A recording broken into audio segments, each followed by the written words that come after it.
I think if I just posted the link, if someone could post it up on the screen and read it. This is the wish of the head of the Keshe Foundation to be put up and to be read, or we can take the section text of the teaching on Thursday. Solving the corona will have this, what we call peace dividends for us. And what is there is what is written or has been said that now has been transcribed, is that dividend, what we're going to get after the corona. And we have to give the world a hope. And this is what I read in the background from the head of the foundation, that we are not here to intrude, but this is what we call corona dividend. What is after corona? What we see will happen once we conquer it, because it's part of it. She sent me the post and I have posted it there if you want to read it. It brings a lot of things home. It brings how we are, how we want. And I have posted a Keshe World Corona link in Telegram. This is done by the request of the Universal Council member Azar, that we open this for internationally, the way we did in Iran, that anyone from anywhere in the world who is affected by corona or is infected or needs help will come on this and ask for help. And we will set up a parallel group with this one, what we call the response group. And then in that group, those of Keshe Foundation knowledge seekers make a list of anywhere in the world, the way we did in Iran, who is there, nearest city, nearest town, nearest street, nearest country, who can deliver the technology, the answers, or teaching for those who are infected. This is more or less what we have put in, and it's on an open panel. And it's, I think we need to do. Now we set the structure up. Tomorrow we will be receiving authorization, hopefully in writing, from the office of our people who have been appointed by the Iranian leadership to handle this situation in respect to Iran. And gradually we build up. In this section, in this what we put up, the Keshe Corona, we don't want a chat room. This is not a chat room. This is only for people who are sick. And if we connect a group, what we call support group, to this, that will pick it up. Somebody comes and says, I've got a corona in Kathmandu, who's in, and they pick up, goes to one of the Universal Council members. We have this, who do you have under control, under your thing? And we'll go that way. And slowly we have to pick it up. We have to add to it. And in the next few days, we'll set the structure up to see if we can now extend the Iranian Corona team supporting as a first line. And then we cover the rest of the world. And we need people who are around the world say how much gas they carry, what materials they have, how many cups they have, how far they are, and how much we can do. And a lot of us can do a lot of things. And so we started a structure, because this is not going to go away tomorrow. It's going to be with us for a long time.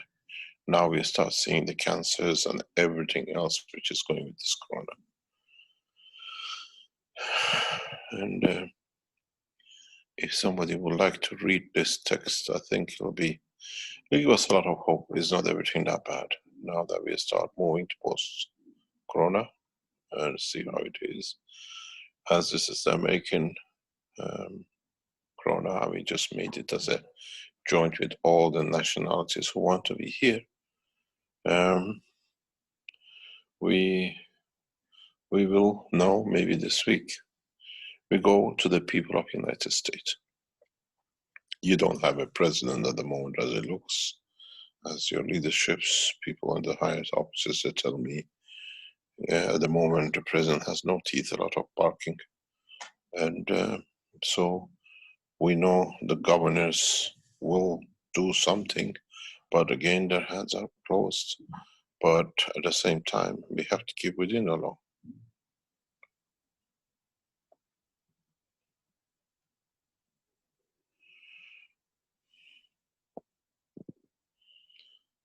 Mr. Keshe?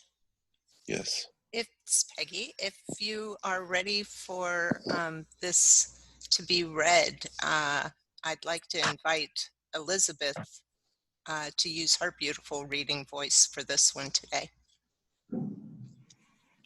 Anywhere you like. There's a live recording of it. There is, I think, somewhere. And this is the writing of it, this transcription of it. There's a summary of it. And there is an extension of it per second and everything else. This is a lot of hope. This is a lot of things to come. I think if it doesn't bother anyone, a message like this should be read by the head of the Keshe Foundation if she is there to do it. Otherwise, because this is the job that's going on there, and she is the one who will see this through. This is the future of mankind.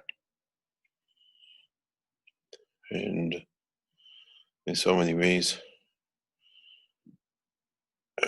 it is in her time to see these things take shape. That would be lovely. Thank you, Mr. Keshe, for encouraging her to come out and share her beautiful voice. Yes, she is going to run the foundation in conjunction with Anglin, and she's the spokesman from outside. I mean, the only territory is China. We're not covering because there's reasons of culture and the way the regime is there. We're trying not to get on the wrong side of the law with this couple of organizations. But I think in the voice, we feel the essence of the word. As I said to a couple of people, the Thursday teaching, 95% was about the head of the Keshe Foundation and how the life is set and what is there to happen and what is there to see.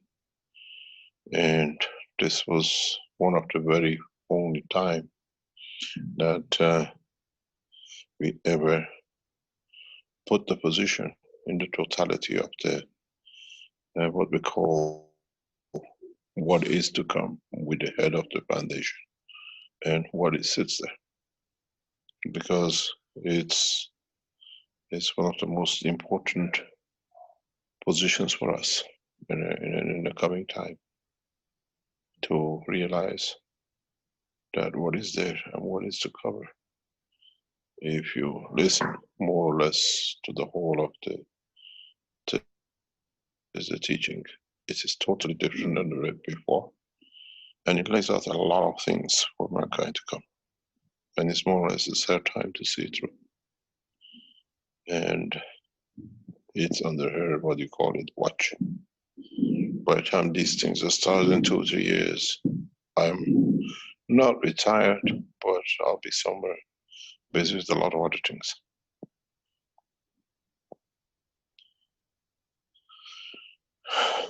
If you like to read it, that it conveys the emotion and understanding. We have to understand, as I said before, when you send these messages out to the Brazilians and to the ones who were after the Universal Council. There should be a very big difference when you send this letter of the Universal Council to your anything, to the doctors, to anybody else, that you just deliver nowadays, or you send a message. From now on, learn these messages of Universal Council and messages which comes from the Keshe Foundation ads. When you send it, put your soul to it. That'll be the difference. Just don't press a button. Even you seal an envelope to send it with a wish of peace. Send it with, they elevate their souls that they receive it. Does not mean that they have to accept it, but elevate their souls that in time, their decision will be good for humanity. Even sometimes negative answer is the best answer, because at that time we don't see it. So when we are in a rush to get this message out to everybody from Universal Council, but send it with a difference from now. Even you send it by sending an email, send it with a wish that the receiver elevates his soul. Who opens that letter, he opens an emotion, a feeling, not just a letter. And this is what should be different between the Keshe Foundation and others who send information out like this.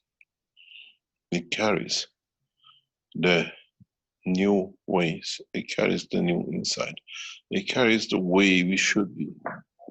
Then you find out more or less the reader already knows the message before he opens the letter, because it's received by the soul faster than the post and the email. So try to grasp the new way of living, and gradually you find out when you see the answer, you don't say, oh, it was a letter of the Universal Council. You have that blessing, but it's your soul. You speak the language of the man who receives it. Universal Council wrote it in English. It could be in Japanese, it could be in English, it could be in French. So when you send this letter out, send it with a blessing, send it with your power of your soul. As I said, for example, when I stand somewhere and I see a hearse going with the body in it, I always say to the hearse, take it from me as much as you need, that your soul elevates to my soul. And if I am lower, I receive from you that I elevate myself. And in that process, we have to learn life has changed. And in that process, we need to understand a new way. Otherwise, it's another post, another march. And this is what we did in Iran. We send it with the hope that we can save the nation. Thank you very much. Would you like to read it to see what we are waiting for, what will be after what we are now?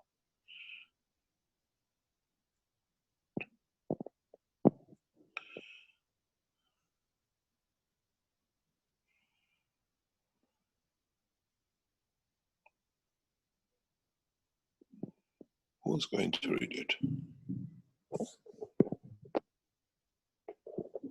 If Elizabeth would like to read it, then let us know. I think we let you read it with the emotion which comes from it. It shows how you're going to do it for us. I'll just apologize for my accent at the beginning, because we are in a native speaking English community right now, so no pressure. What I wanted to say before, also about the vision and about the situation with Corona, we are all involved in this reaction towards Corona. However, we shouldn't forget the mission, the total mission that we have in KF, and that is to bring the peace. And this technology does not sit only in coronavirus. It's just one application of many that we are covering. And now we are gone probably for about 6 months into it. And we shouldn't lose the focus, because the focus is not just solving a virus situation, because coronavirus is now, but tomorrow it can be something else. and maybe next it will be not a virus, but the environment will need the support from us as humans to help it to clean it up and so forth. So this technology has so many applications that we should keep the view towards the big picture and not just get stuck in the very small window looking at it. So yes, we do face a situation right now, but this is just let's say um, step a step that we need to take in order to solve all the other solutions or all the other problems that we have in the world. So this, I felt also that is included in the vision that Mr. Keshe explained in the past workshop, and the Portuguese community have done a very nice summary of it. The first part is the summary. The second part is the actual transcript from the teaching, and we will also be able to post the link with the direct timing in the workshop to hear exactly Mr. Keshe's voice when the vision was laid out. Okay, so I'm just gonna go into the reading. The vision for our near future by Mr. Keshe, what is to come. Excerpt from 331st Knowledge Seekers Workshop, June 5th, 2020. An Iranian woman asked Mr. Keshe, what is the vision for Earth for the next 3 years or more? He replied, our vision is very simple. We will see world peace. It's laid out very clearly, and actually we have already entered it. It's just a matter of doing some polishing. It's the time for some nations to clean up their own house for the wrongs they have done in the past. But that is their own internal war between themselves and not with us. Like what we see happening in the United States. A lot of things will not be what we see or know today, and we'll see progressive evolution in science and technology over the next 3 to 5 years. The main thing we will see is the disappearance of the armies. The military forces will be educated due to 2 or 3 factors. The knowledge we'll bring out will make the present arms obsolete. Additionally, the present situation in the world does not allow any nation to buy arms because they cannot afford it, unless they are corrupt nations and their leaders are trying just to put some money in the bank and don't care about the situation in their country. In the next 3 to 5 years, we'll see eradication of hunger. I had this discussion in last Tuesday's teaching, where we were talking about using the satellites. In fact, the KF does not need to rely on satellites, because the technology you have is much better than satellites. The system which you will develop will not only fly, but will also supply the energy needed for food. So in that sense, in reality, satellites have become obsolete. We'll see the total and absolute eradication of the use of fossil fuels. This will happen very soon and very rapidly, because once the new technology on the magnetical and gravitational fields are released, people will take the engines out of their cars. It's so simple, and hopefully this is what we are going to do in a very short time in the universities in Iran. This is one of the first projects I want to be in on, and it's on the table for the work that the universities want to do. And I told them I am in on it with the KF Knowledge Seekers. We want to bring out a special system to do this, and I will be part of everything. When this happens, we'll see many old tankers abandoned at the high seas, where they will rot and pollute. So we have to make plans for them. With the reduction in the burning of fossil fuels, we'll see changes in the atmosphere that will lead to new illnesses, because we won't be used to going back to a clean environment. Other things we'll see are in the next 3 to 5 years, the end of the drugs, the drug trafficking, kingship and leadership will come to an end, and collectively the human race will support itself. Hunger will come to an end through the process I explained earlier, as well as the use of medicines. As we introduce the new flight systems, the present propulsion flights will become obsolete by their nature. Mankind will keep space station as a memory of the good old days. Very soon, man will expand into space and be able to travel beyond the moon and Mars, and even the solar system in a matter of minutes. What I see is very simple, and is the fact of what I know about what my technology can do and what we see that it does. The world governments will change to it because of the corona. Corona wasn't that bad. It brought a lot of good things. We will see that the property market more or less will crash and people will give you their houses to live in. In the next 5 to 10 years, with the present knowledge, people will have the option to not need to live in crowded cities. One of the first things we'll see, maybe 2 to 3 years, is the end of mining. CAVE has been working in the background as part of its programs and has already started setting it up in the Arizona Test Center. This means we do not have to deplete the planet for resources, nor destroy the farms, gardens, yards, jungles, and whatever. We will have respect for the planet and the knowledge will come through transfer of the fields, so we don't have to let the earth to do it. In so many ways, one of the first things mankind will stop is the slaughtering of animals. The nature will find its own balance, and this is because it will be able to deliver food, or what we call energy for life. It is 100% sure that this is on the cards to eradicate the use of animals, and we will see the end of the use of and destruction of the planet. Especially now, as we start with the corona, people will have to accept the technology, and then all of these things will come together. And as it comes, and we accept that it works, then we will start building. The research and development of the new plasma technology and understanding of the work of the universe will change everything rapidly. What I see is colonization. Men will start colonizing very, very fast. Now we go to New York for the best restaurants, and soon we will go to Mars for a coffee and come back. These are not dreams, these are on the cards right now. You will see it. We will make these places to fit us for living. As we have created a dome of peace, we will create a dome of life, living on different planets.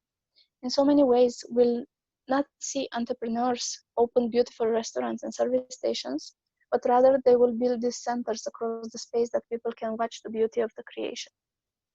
Mankind's way of working will change in the next 20 years. None of us will work to live, rather we will work for the pleasure of it. We'll all become scientists and we'll all become devoted to serve because everybody else is busy doing nothing, and we will do what we like to do. This is not my vision, I know what is to come. We will see a new life, a new cycle. I see a new birth, and that birth will change everything which comes with it. Birth of a new cycle for man, and with it will come a birth of a new cycle for the whole of the universe. We are the tiniest dust, but we will become the important dust. I see a lot. I see the end of religions because every man will become religious to the order of the correct order. We will believe through our own soul and we'll see what the prophets saw. We'll live by their ethos, not by us talking about it. There is one thing for sure, and that's for sure 100%. We'll see a lot of marriages, intermarriages between mankind and other races in the universe who are here but too shy to show themselves. We will see this because now man has quieted and has matured. They will not hide anymore in the clothes of the man, but will be themselves. And this will shock a lot of us because we won't eat them, we won't see them as food. In so many ways, we have changed the course of humanity and we'll see how the human race will respond to it. My vision is very simple because I know what I brought and I know what I planned and I know what I am delivering and I know what I am going to get for it. And there is one thing for sure. I will die in the most beautiful place in the universe, in the physical dimension. Thank you, Mr. Keshe.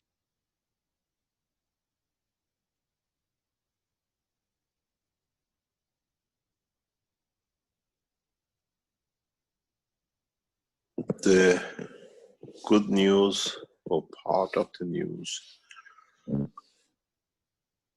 as we said, that the cities would not live and move out. And the first phases of it to develop these systems, since we thought on Thursday, has been shared with the leading university, the full design today. We have started the process of the what we call colonization of cities. And today, this morning, I released a structure to release the full design of this new vehicle to the most leading university in Iran, which is our part of, yes, our home in a way. And the plan on its development will start tomorrow morning. And as we said, we just said on Thursday, and today, by request of our partners and colleagues and workers in the Iran leading university, has started. And we'll see these very soon, hopefully, the new, what we call new flight system, which allows you to live hundreds of kilometers and within minutes to be in the city if you need to be, and to be able to live what we call a comfortable life. It's a beautiful design. It's Keshe Foundation team who has developed it, and you never know. Maybe next few weeks we will see the first prototype, because in Iran nothing is done over years and planning is done as best as possible. With this new design, we can put satellites in orbit within minutes, and we can structure a lot of things. So what is to you the future is already present, and what we said on Thursday now has become part of reality. Thank you very much. Could I ask you, Ella, how do you see, how would you like to lead us into this coming time? How do you see the Keshe Foundation to work? The best part is that what we discovered from experience with the groups that are working, we do not need leading in figurative, in the literal way of speaking, because all the groups that are now active, they bring themselves up and collaborate with everyone, regardless the language or the community from where they come. So it's more like a family work than a structured leadership work with demand and provide. So what we do, we work from our soul, and we work to serve for everyone else to be accommodated and to be happy, to be healthy, to be taken care of. And I think that this is the best way to go, and how I would wish to have it across the entire planet, not only in the Keshe Foundation or Seekers works.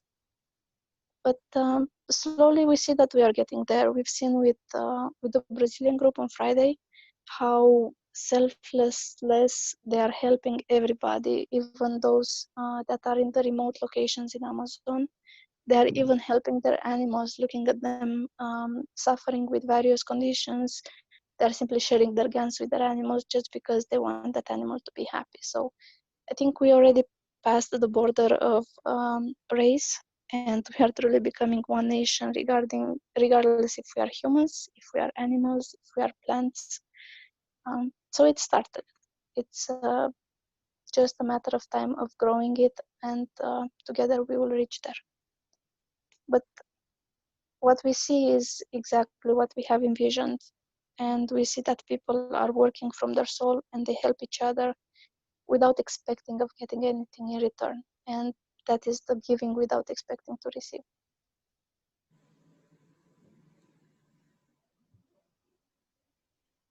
The question is, would the soul of the man will pick up so fast that it will change a lot of things, that most of the things we live with now in a short time will become a history? I think it will, because we reach to a point where we kind of have enough of aggression, enough of wars, enough of conflicts. We just want peaceful life, and if this is offered and we see that it comes through this technology, I think everybody will jump for it. So it's not that hard to make the change once you decide to make it.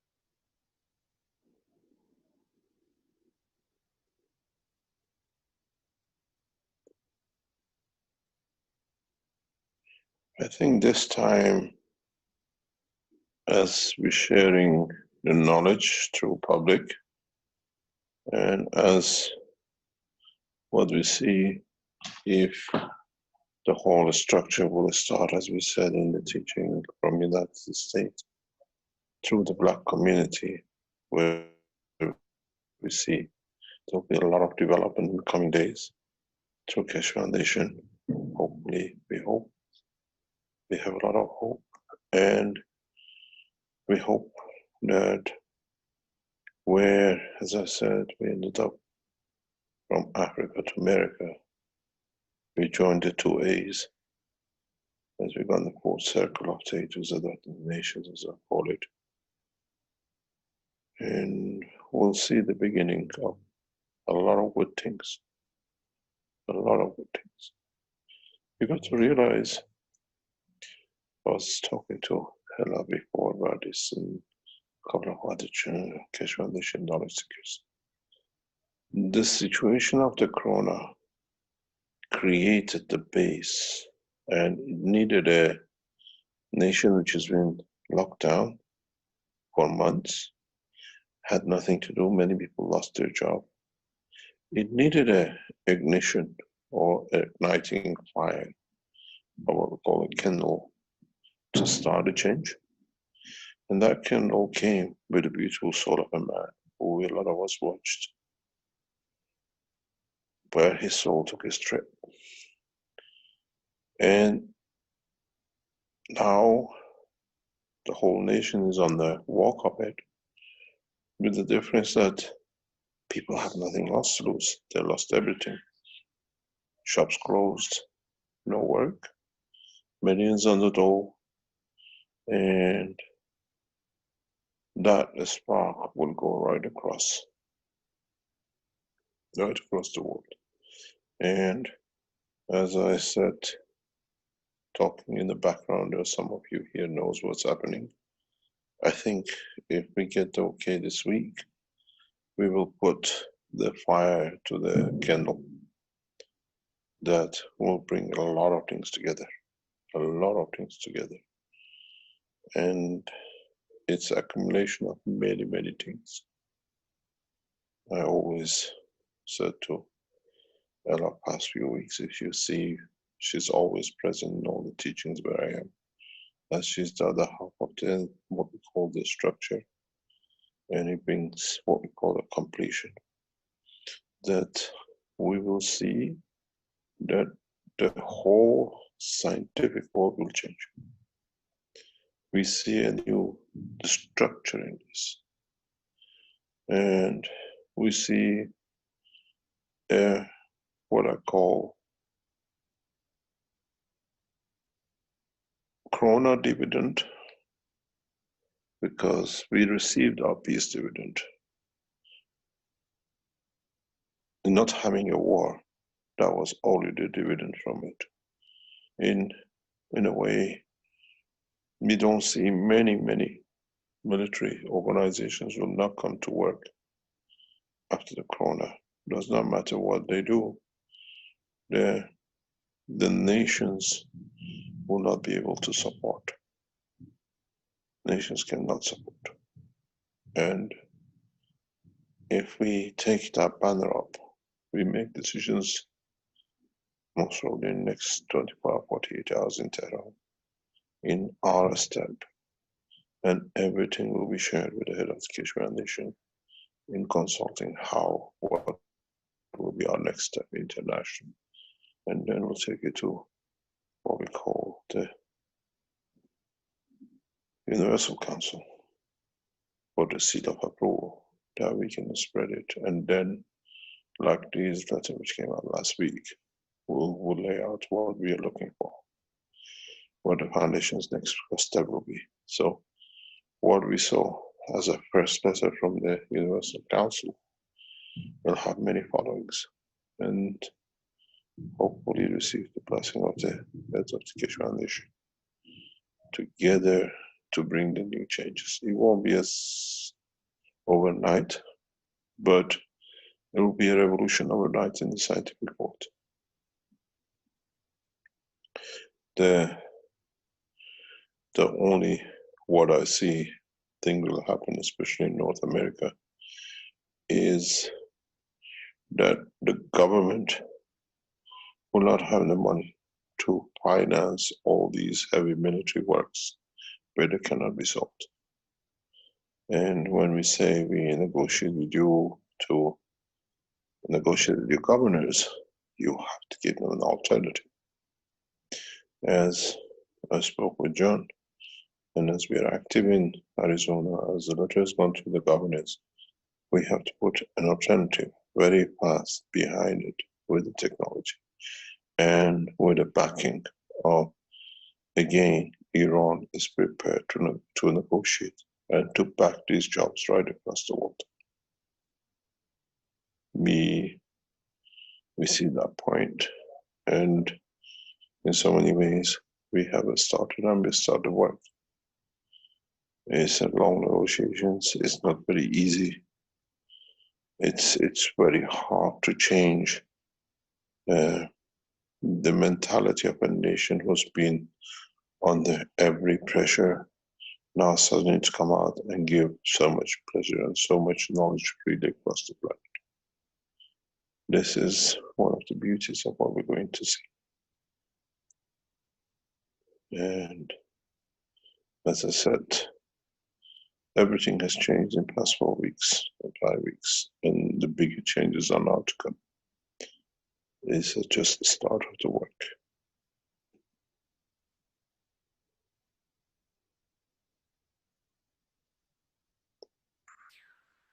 Can I make a comment, Mr. Keshe? Yes. This is John. We don't know this guy at all. We don't know him. Yes, carry on. So, in one of my wishes for a number of years now has Can you come close to your telephone? You sound you're in a corridor. I'm on my computer, I'm not on my telephone, but let me speak up a little bit. So one of my wishes for a number of years has been creating a city of light where there's no requirement for money.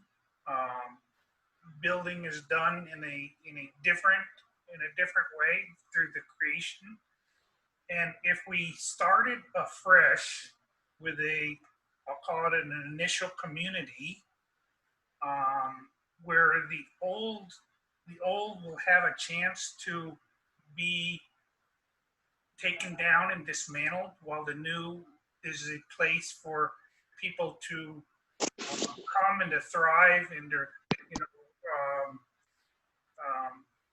regenerate their bodies and understand their souls better for a period of time, and then they come back to Earth, even though they're really always a part of the Earth. In that way, kind of community by community or country by country, the countries can clean up a lot of the stuff that's wrong, that they never saw a way to clean up in the past. That's kind of how I see it. I actually have been envisioning that a lot of the new manufacturing will be in these new cities and communities that we create out of nothing, not with dollars and cents and bricks and mortar of the old way, but rather with our thoughts and our wishes in a collective coming together for what it is that we all desire. Any thoughts on that?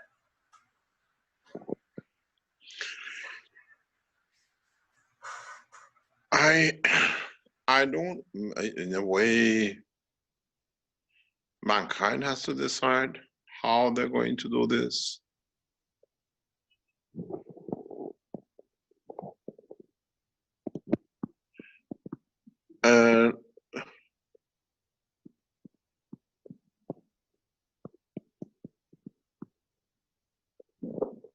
If you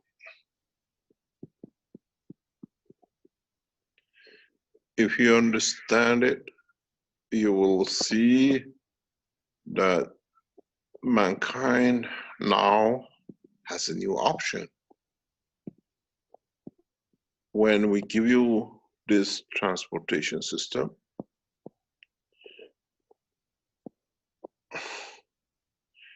you travel the span of this planet or beyond, and with the new knowledge we have, you can build any cities. You don't need construction anymore. You don't need to construct out of materials. And this is what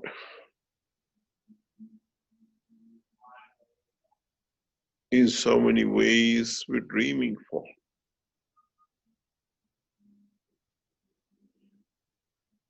You've done a lot of work in the background, especially John, but I watched you over years, how you struggled, you put a lot of things together. You worked very heavy in Arizona, and this is, if you were not there, I wasn't prepared to move into Arizona. The audacity and the backing and the knowledge which you have chased now needs to be put together, and it will show itself. Whereas, if you remember, when we negotiated, we asked the governors of the state in wanting a factory. One of my requests was, we want to be on the edge of desert, where people can expand into. We can do tests on it. And in so many ways,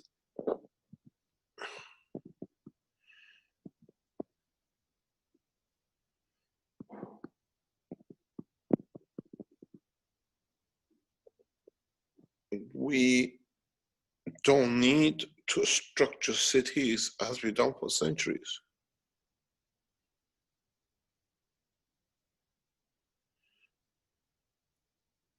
We don't need to be near a city where the water is. We don't need to be near a city where electricity is. We don't need to worry about how we're going to get roads to bring food and other things. We can literally pack up and move into any place as we wish, which means your city of light is already there. If you want to make a city, would you like my spaceship or my home, which is made from what I decide, to be on top of your home? We make apartments, or there is such a vast area that I can park mine anywhere I like. The most beautiful place on the beach or on the river or in the middle of the desert. The understanding of the new horizon, what is and what will come, it's unbelievable.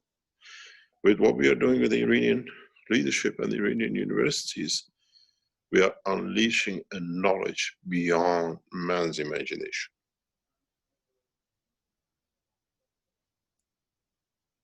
We are unleashing a new cycle of life. We are unleashing what takes the shackle of everything out of the man.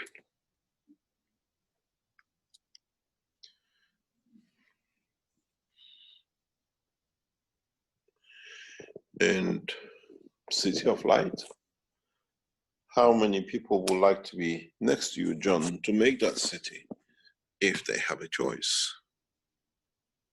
Don't forget, in presentation of universal enhancement units,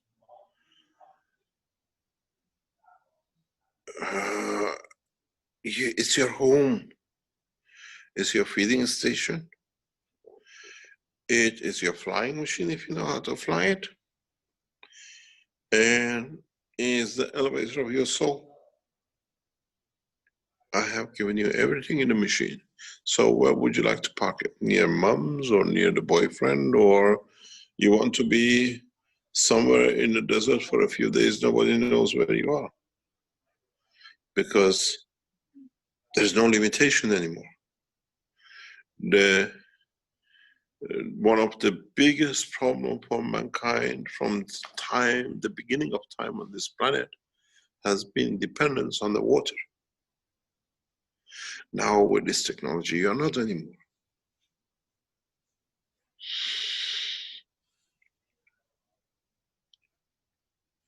You're free. You can make your water any way you like. And John has the first machines going to him in August. My biggest problem is how he's going to flood the place without knowing. And if they open the machine and just sand or gold or iron just pops out of the box, don't forget, accidents can happen. So does not knowing what is getting produced. So your dream of having a city of lights where everything is there, you've been the pioneer for it. And you negotiate with your state governors for it.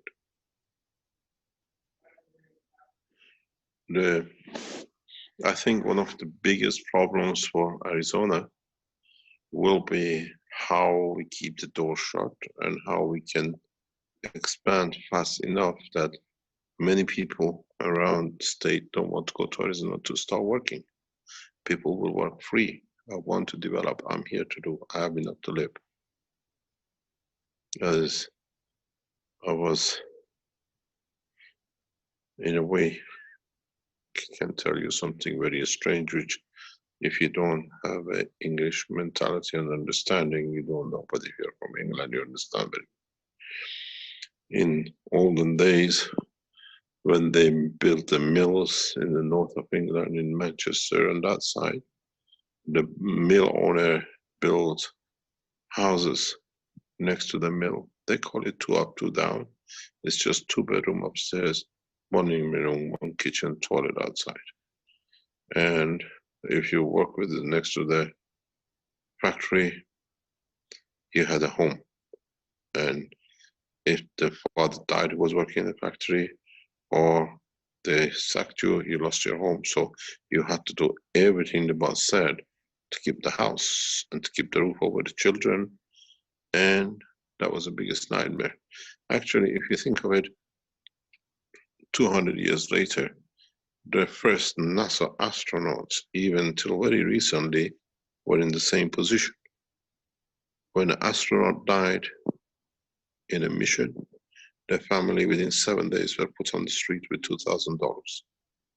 So you Americans have not grown much than what England was 200 years ago in the mills. All the NASA astronauts, test pilots who died, their wives and the children, they went from hero to zero in less than 7 days. They gave them a notice. When they gave them notice, the man is dead in a pilot test or in a space test. They gave a notice of 7 days to be evicted from the site. And the only difference between the British system of 200 years ago and the American system of today for NASA astronauts has been they had 7 days extra. And with this new technology, when you build the factory and the research center in Arizona, we will see many of people who build these machines. They'll be what I call 2 up, 2 downs, living in the spaceships in Arizona and coming in the morning, parking next to each other on top of each other and going to research or whatever. So part of the biggest problem for Arizona will be where to park all these cars, where they come in. And these are the realities. We know a lot. Don't forget we offered the car to be shown in 2015 5th of November 2011. 9 years we are behind. But now these machines will be produced in Iran. What has been your flying dream? The basic technology was transferred to Iranian University, where we are partner today. Then our team in Iran says, Mr. Keshe, they asked for it. Do you give the permission? Now that they helped us with Corona, they want to open all channels rapidly. And I authorize it to be released. And they received it. It now is in the hand of Iranian scientists. And we will see it. I said to the Iranians, I played very open. These are transportation systems that are military defense. So has to be known. The what has been your flying machine dream will come out of Iran very soon. Because I decided they helped us and will announce one after another the same. And it will be fantastic to see the same things in Arizona. And it'll be nice to see John achieving his dream, the City of Light. But I think to see the City of Light, John, you should get yourself a flying machine and go up and see where the students and your workers are living right across the desert. You won't be limited to one place. They scatter wherever they like. And they come to work when they feel like it. And knowing research, I think your biggest problem is when the car park will be empty for the others to come in. Researchers work round the clock. And when they see it, there is no time. Day and night is the same. It's not just the researchers, people who work around the foundation. The head of foundation works around the clock, day and night. Sometimes I wonder how they actually live, where the energy comes from, but somehow it seems to be gases. Energy goes through the soul. And I see this happening. We saw it clearly with hundreds, at least 300-400 Iranians, 24 hours a day. Still now, if you go on the Keshe Foundation Corona team, if any of you have access to it, you will see it. They are there. At the moment, there are 1,650 people online. And they are there continuously talking to their backup teams, talking to the what we call the health support team, to the doctors. 1,650 people are online now. Yeah, it's gone. It's perfect. Thank you. And when we open the what do you call World Corona, most probably be 1.6 million people. And this is what is to come, what is to be said. And we see it. We see a new future, and doesn't need to be in a way what we call a thing which might happen. We are forcing it now. It's the thing which is going to happen, and it's a process. And I'll give you a lot of lights, John, that you will see it. But with the knowledge we have, I don't think many peoples will join the cities, making cities to park and go. It'll become a space caravan site, I call it.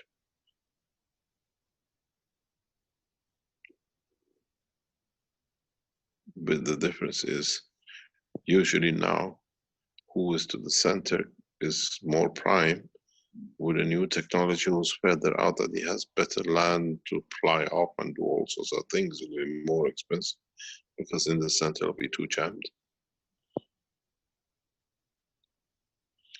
And I hope you reach your hope. I hope you reach your dream, John. But it will be much sooner than you think. I think much sooner. Thank you for that. I appreciate it. Yeah. We shared the knowledge with Iranians universities this morning,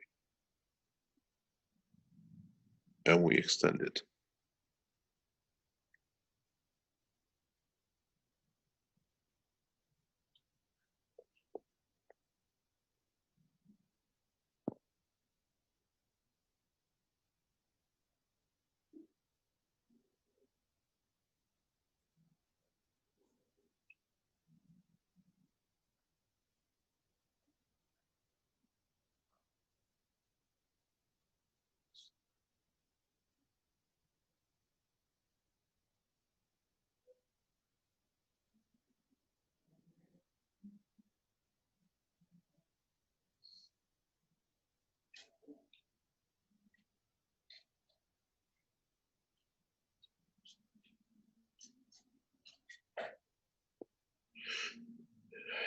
Any other question? There is a very interesting question which I would like to ask any of you. In this letter, somewhere I think it mentions marriage between races outside this planet, and us in becoming knowledgeable of their existence, confirming them. And we see our neighbors who most probably never been a human but lived a very human life. Or we see those who we don't see try to manifest themselves to us. What will be your effect? What will be your reaction?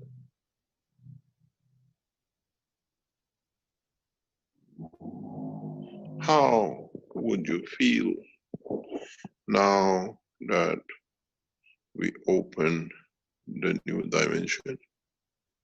How do you feel if your boy or a girl would like to marry somebody from outside of this planet?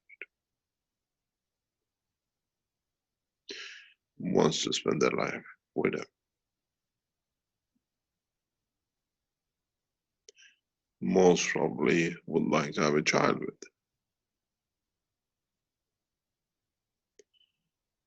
Would we carry the same racism as we have with each other's color? Or we don't like a green aliens, we prefer a son-in-law who's a little bit, maybe pinkish? Would mankind change its prejudices? Or we know they have all the means of having everything. How are we going to face this?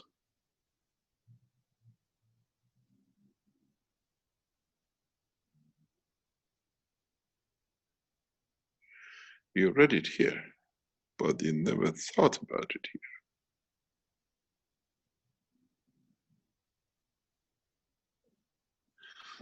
Are you going to still give them a hug? Or does it go the first thing in your head? How do they taste? Or you ask them, you have a technology, can you give me, I don't want to pay the electricity, I don't want to pay for the food, and I don't want to pay for medicine, which you already have.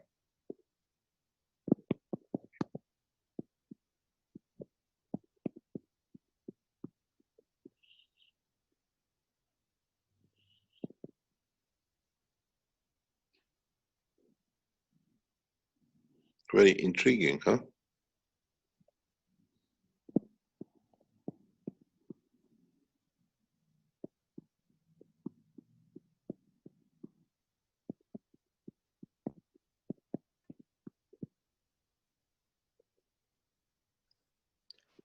Hello, Mr. Keshe. Yeah. Yes, this is Stephen from California. That goes back to the question I asked you before. If the union between the human and the universal community, will it produce a soul that has the imperfection to create itself in physicality? Why imperfection? That's perfection if you can do it. We are teaching you to become a soul and you produce, manifest yourself somewhere else. That's the beauty. It was a If there is sarcastic no remark. weaknesses in it. I was being sarcastic because if you went on to say about the perfections that the Excuse me, universal I'm community. gonna, you went too far. You went too far. Sorry. No, wait. I married a woman from Earth. What is imperfection with me?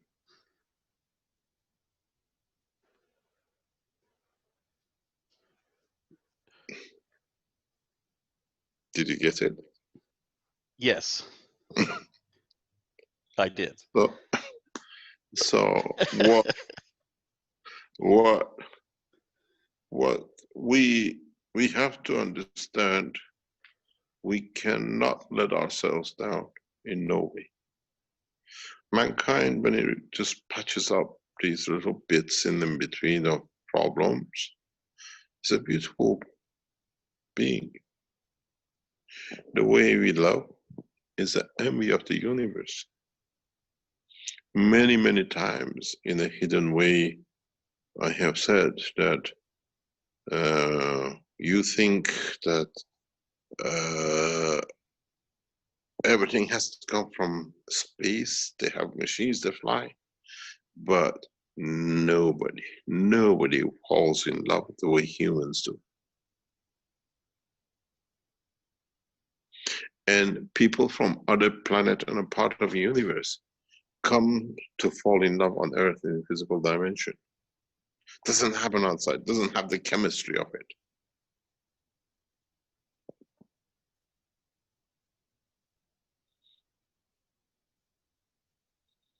It needs a chemistry to be able to fall in love the way mankind does. How this mixture was created, no one knows. How certain fields happen to be to create this. This is why we keep on telling you, fall in love. Then, if you truly fall in love, you see the Creator.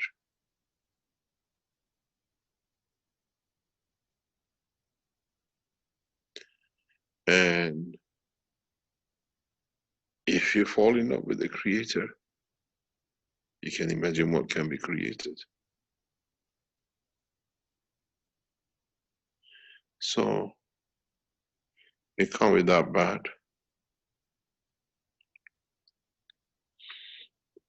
I said this once in one of my talks.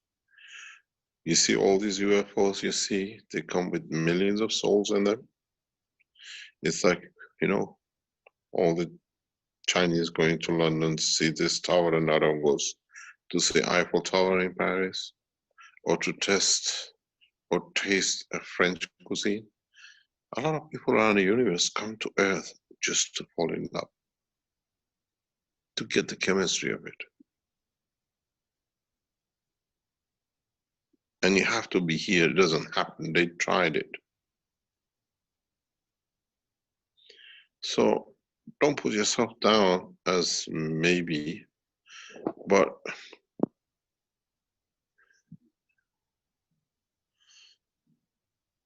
see what beauties you have, what you got to offer.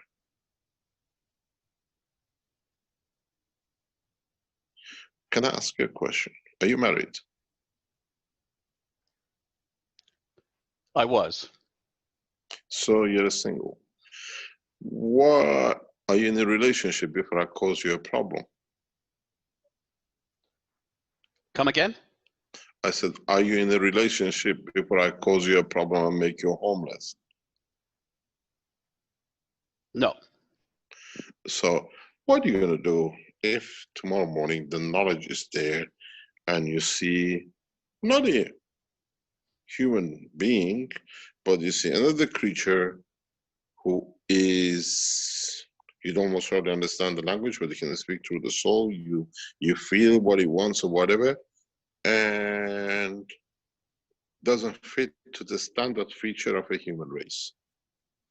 Yeah? And you fall in love with it. How are you going to communicate with it? This is what's going to be on your doorstep. Otherwise, I don't want to speak about it. Yeah? So, how are you going to react? Well, you taught us we can use our hands to communicate also by Yeah. opening our hand, or, Depends I'm if not. they understand. If what about in the level of the soul? They have not. They are not sure if they want to convert to the physicality of the man. They've got problems. If you could change yourself to physicality, well, you had a woman in front of you, so you had no problem. This is a bit a dodgy bay, huh? Yes. How do you feel if you fall now? How would you take it to mom? Mom, this is your future daughter-in-law. And let's say mom is very, very open-minded. Do you think she'll offer, would you like a beer? Sorry, I can't drink human drink. She, as long as I'm happy, she's happy. That's all that matters to her. Yeah, but how do you get to communicate? How well educated you've educated your soul?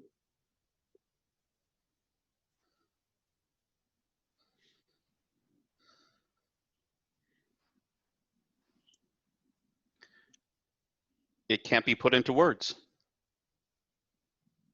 She doesn't, that's gibberish. It's like another language. And she might say,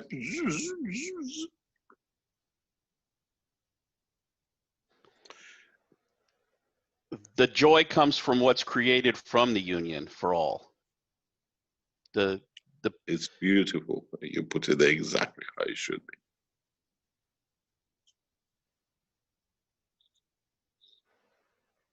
I think you put it, as we say in English, you hit it directly where it matters. You hit the nail on the head. Does the physicality matter at that point?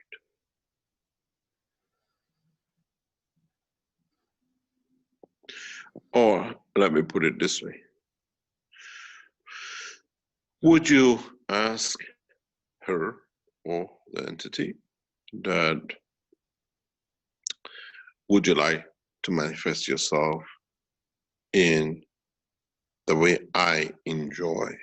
If you look in my soul, I like it tall, black hair, brown eyes, slim, speaking 10 languages, and what I can give my life to.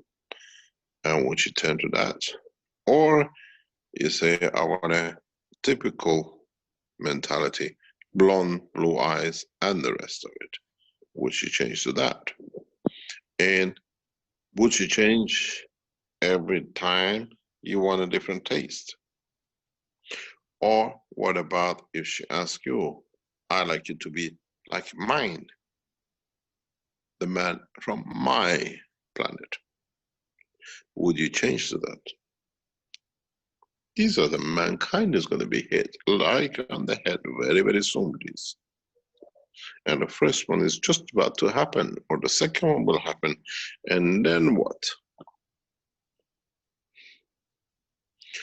Would the churches say marrying people from outside the planet is forbidden? It's not in the Bible.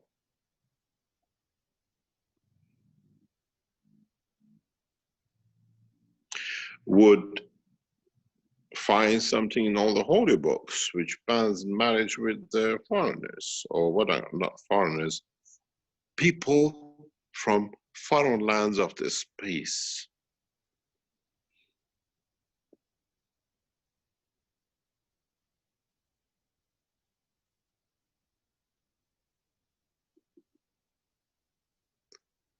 How do we feel? Now we can see them, now we interact with them, we can't eat them.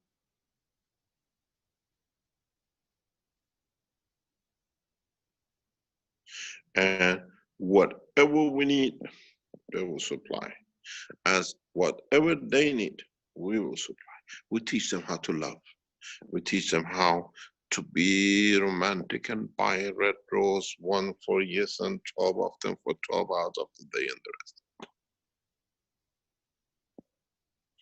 What do you think about the marriage with a man not from earth, or with a woman not from earth?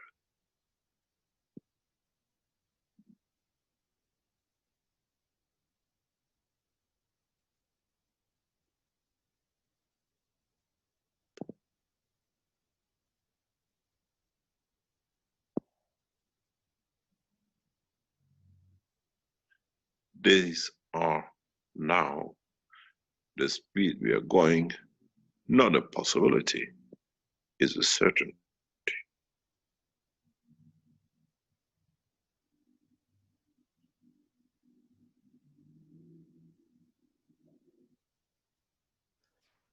Well, that's what I said. For me, it already occurred. And Was she nice? she was beautiful, and she's in my dreams in a way. Maybe she has a reality. She produced the I produced the entities that are from the love of the union, and now my children are just they just survive and they grow. And it brought me the joy of knowledge and the joy of creation, connecting me with the creator. I don't know how else to describe it.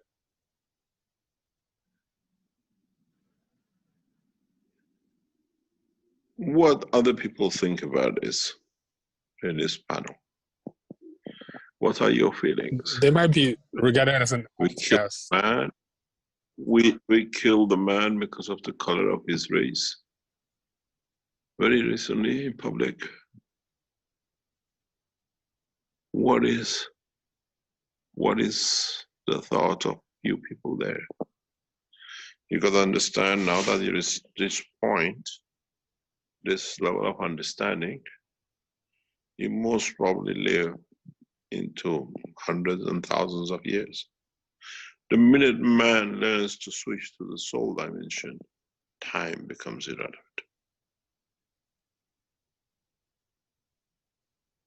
Because you never die.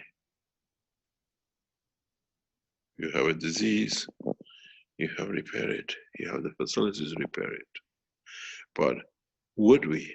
The biggest thing is, which has been in the universe and man should learn, would we ever divorce our partner once we marry in that level? Because you got to understand, whatever fault is within her, in what we feel, it will change, become perfection. Whatever fault is within us, it becomes a perfection for her. Whatever cannot be put, whatever is your dream to have, or satisfaction to have, your lover provides. If you go to the teaching, we have said many times, these have a huge application. This is why we call it a soulmate. Because in the dimension of universe, that soul fits everything and provides everything. So we last to man's circulation of sun of his lifetime, we last the lifetime of the universe. And we need one soulmate because we have the knowledge to change to anything we like. She desires blonde, blue, black hair, 2 legs, 4 arms. I'm there to satisfy. And I have the capability to satisfy. I have the knowledge and the wish and the feels to manifest in her eyes what she wants.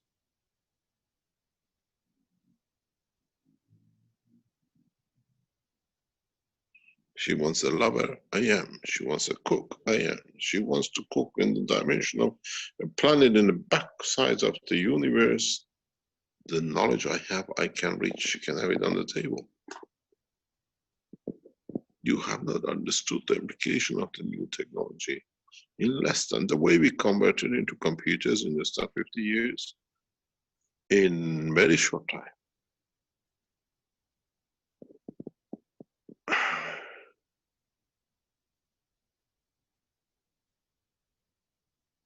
He says maybe God don't want posted yet. He says I want a blind date. My God, you cannot be blind when you travel in the dimension of the soul.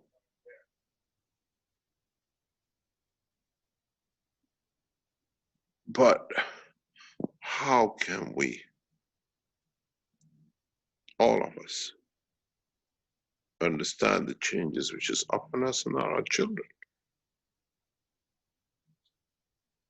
And what we see with our children at the present time, we'll find perfect children, no diseases, happy children to the thought of what we put in and they accept. Somebody said to me, how do you know a soul child has matured?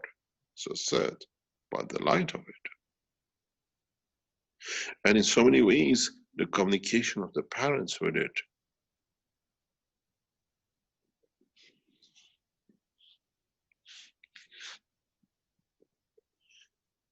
Mankind has got a lot to learn, very, very rapid.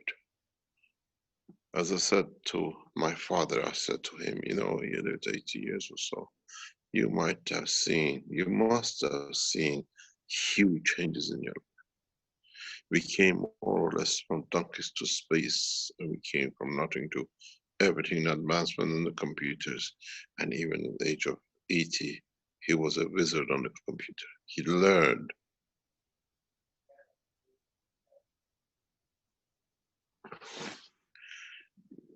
At late age, he learned everything. As long as he could get around the computer, he wasn't a brilliant thing, but he knew where to go, what to look, and what he wanted to.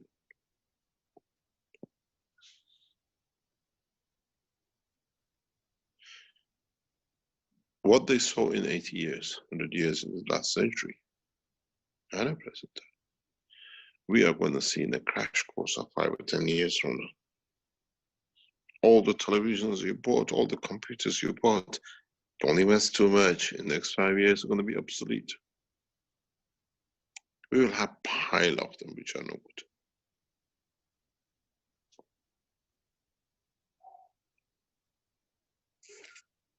Now, Keshe Foundation has found the most powerful university as a partner. And you will see what we're going to check out in the next 3 to 5 years.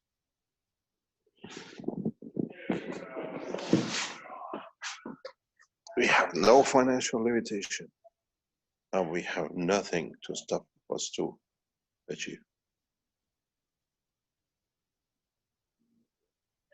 And our corona letter is his.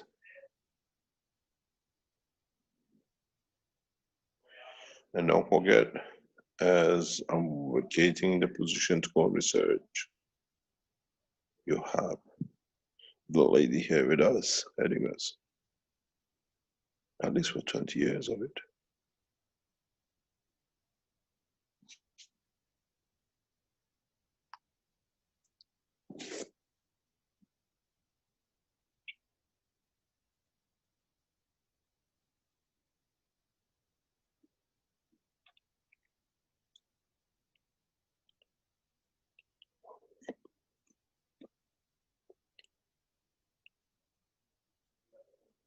As I said, we open the doors so rapid in coming time that for many of you to get your heads around it, it'll take a long time.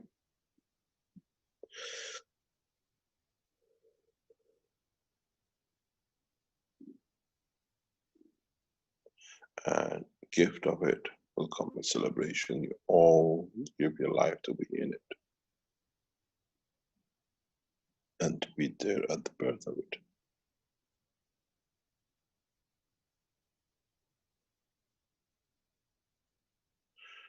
The birth of a child which mankind has been waiting for so long, to see it grow, to see it become what we call the beauty of the universe, the envy of it.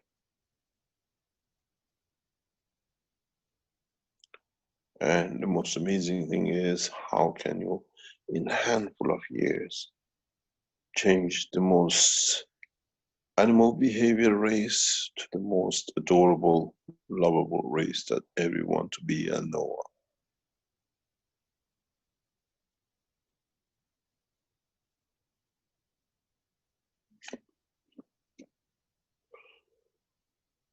of. As I said to some friends, yesterday was my birthday of what I call out of Iran birthday. I moved here on the 6th of June 2000 for the second time in 1975, 45 years ago. And what would be our birthday in knowledge in 40 years' time, in 45 years' time?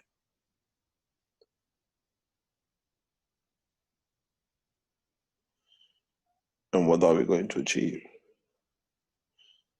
And is the human race ready for this change?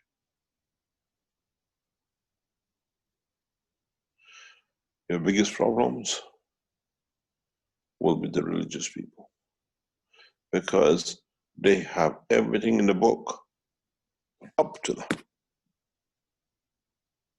There is nothing in any of the holy books about what's going to happen from now on. People from the other planet, time you don't need to eat, time you travel around the universe, you don't know where the Mecca is or the holy wall to bang your head against it.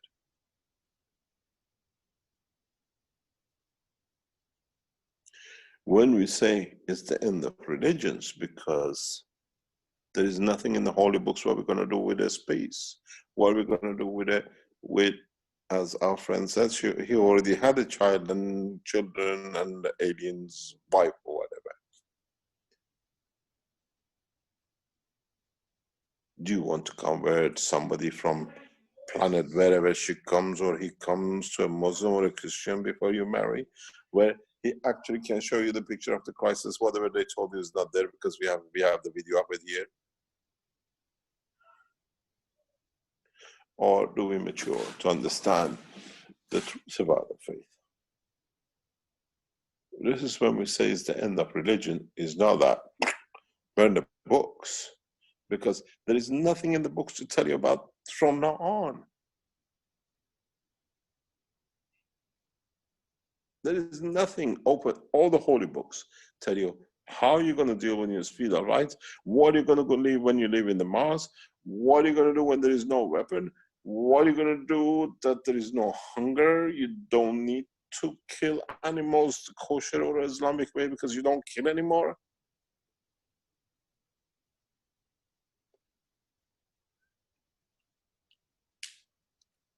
This is how we brought the books of God to an end. Not by burning it, not by throwing it to the wall, by creating such a beautiful new knowledge, a gift, that they become irrelevant.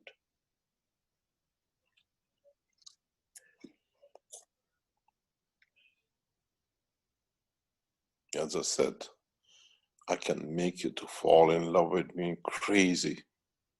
You cannot stand the second of taking a breath without being next to me, because I have the knowledge. But if I do that, I can't do. But if I show you the beauty of what gives me pleasure to have, you will fall in love with me because of the beauty of what you want to provide for the beauty of the Creator.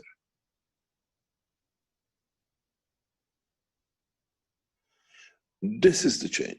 This is where nothing matches, nothing fits into everything we've been told up to now. We said to John, forget about the cities. You don't need to live in. He wants a city of lights. I can give you as many lights as you like. You can build every day one cup of light which flies, make your own city, but it has no citizens.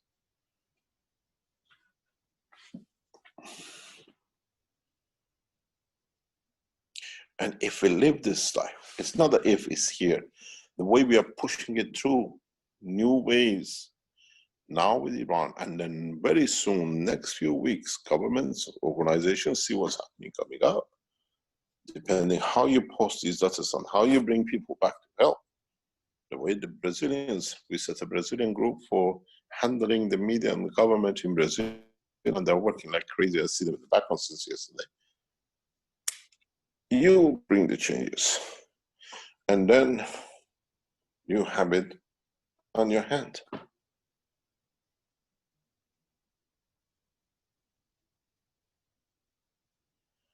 When you live the new way, when you live the way which is there now, we are forced with Corona. Now we are forced back with a new knowledge. It's just, as I said, you know, they call it punch drunk. When you get somebody hit so much, doesn't know where it is anymore. Now we're getting hit by another new wave of technology, science. You had the Corona, you have a small part of the world, a few of them killing each other because of the race or whatever. And the president goes hiding in a bunker saying, I just went to a visit because I'm afraid of my life. They could missile me. Then what happens? All this finished. No one can call you, you bring me any books who tells you how his life is going to be from now on. So where are we going to go?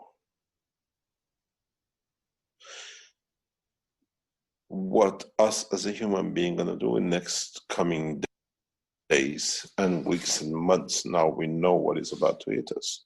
Is 20 of you, you think? Well, 60 people.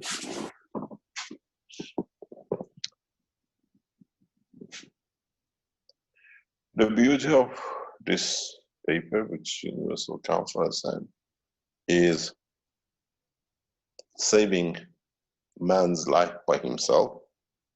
And when he does that, I'll tell you something, guns, the way we saw it in China, becomes normal vocabulary to speak about in the next few months. The way they do in Iran. In Iran, everybody knows about the guns. Everybody has heard, everybody buys the bottle. I showed you the picture in the teaching. So, deal with what is upon us.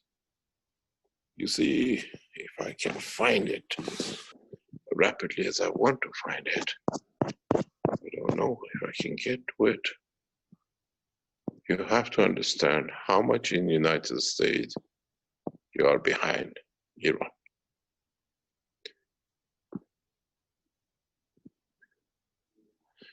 Gas water in the mosques, given to people, northern people, to drink at home, not to get corona.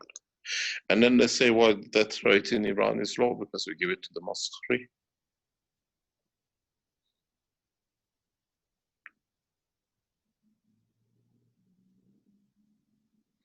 Told you, I tell you what it is very soon. These are gas waters distributed in mosques with food for people to prevent them from getting it.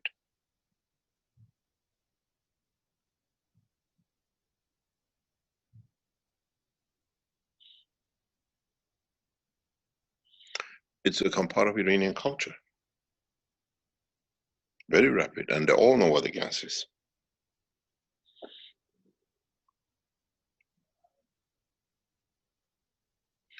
If you count it on this 1, 2, 3, 4, 5, 6, 7, 8, 9, 10, 11, 1, 2, 3, 4, 5, 6, 7. It's around about, let's say, 15 or 20. That's 150 families. Average of 5, that's 750 people.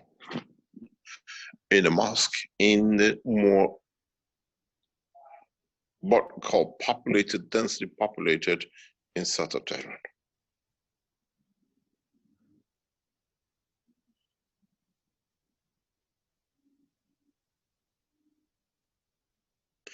And you know what's the beauty of it? When people walk in to take these with them home, nobody looks at the other back, nobody takes one from the other side, because they know in that side, people depend on that for their life. I promise you, we put this in Europe, half of these will have one bottles or one bag missing because others will take it.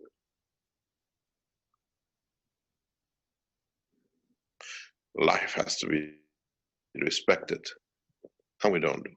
Doesn't matter if it's alien or if it's ours, and I think very soon mankind have to find a new word for people from outside. We can't call them aliens. We alienate them from the beginning, we are heading for a problem. We have to find a new solution, new way of thinking, and even put it in our vocabulary and words and life.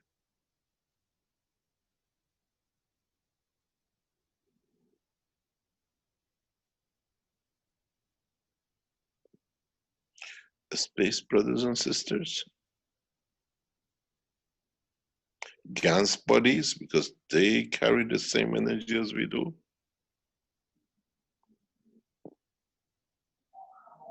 Or do we have to create a world that everyone on this planet knows that these people are friends?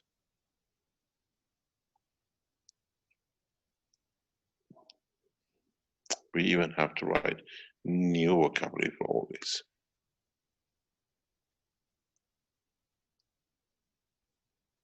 That everybody on this planet understands. The way versus computer versus understand with the computers. We say GANs, now everyone knows that. What are we going to call our friends from space? And how are we going to find out from which planet or which galaxy or which they come from?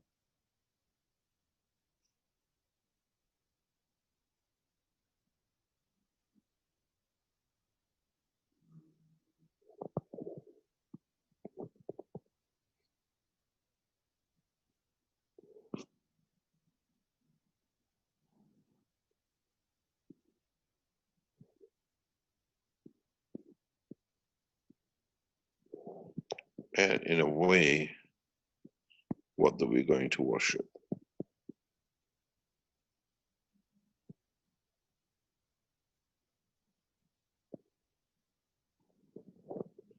Each other's soul, each other's perfection, or we worship a new light?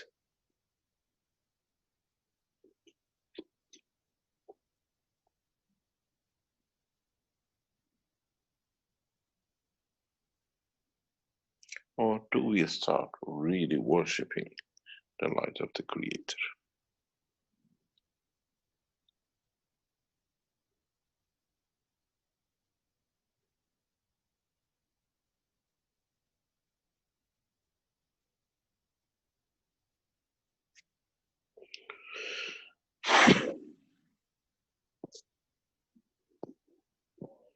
You thought you got problem.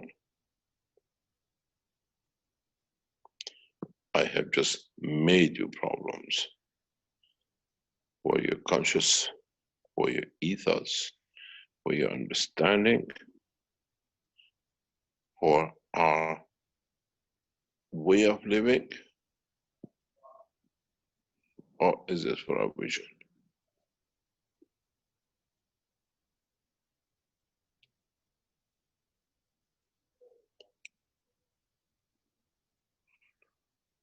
One of the most visionary men of our century or our time is this man, without a doubt, if you knew what he has achieved.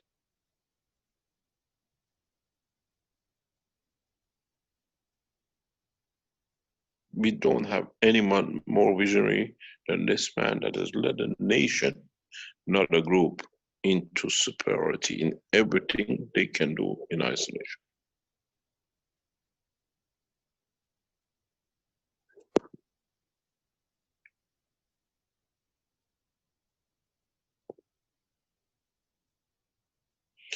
And in so many ways, what are we going to do? To what extent we're going to accept that there is no limitation in any of us, color, race, religion, or whatever. The first thing is going out of the window with this new technology. The first, what I call victim, the first one gets, in a way, abandoned is the religion. Because a lot of things in the books will not match the science. With the science, you can see which one you're going to accept. What's in front of you, or something was said 6,000 years ago, modified to suit a few rabbis.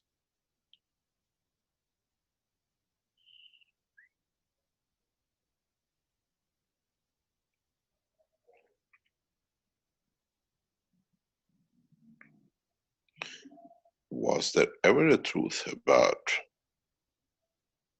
the ship? Or was it in reality in a spaceship?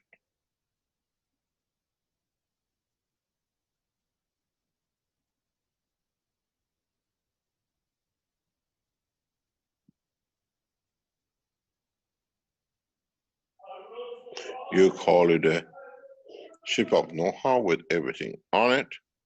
Yes, the ship came, but was from every citizen of the universe to see the beauty of this land. Not one, two goats and two camels and two men and two ships.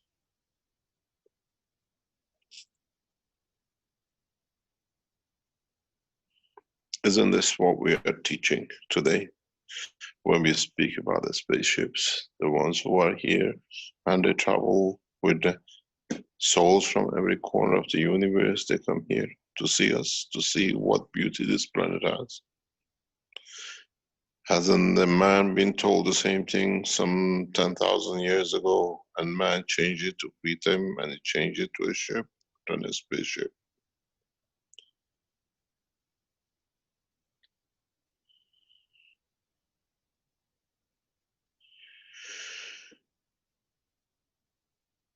How much of riddles and lies are we going to accept now that we know more?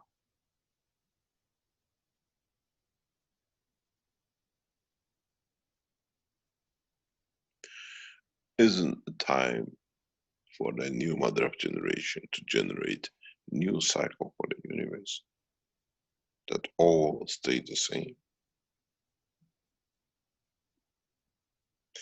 all become the same? Isn't it time that in trying and in becoming to unify mankind, we unify the whole of the universe?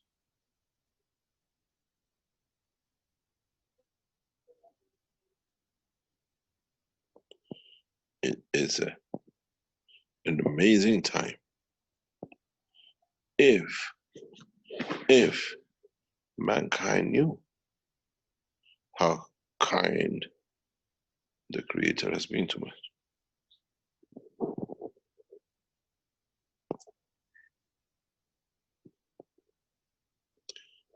Then the strangest thing for man will be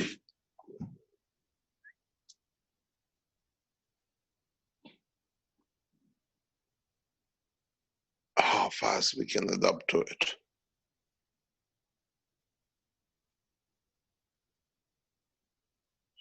We adapt to it through our physicality, or do we adapt to it through our soul?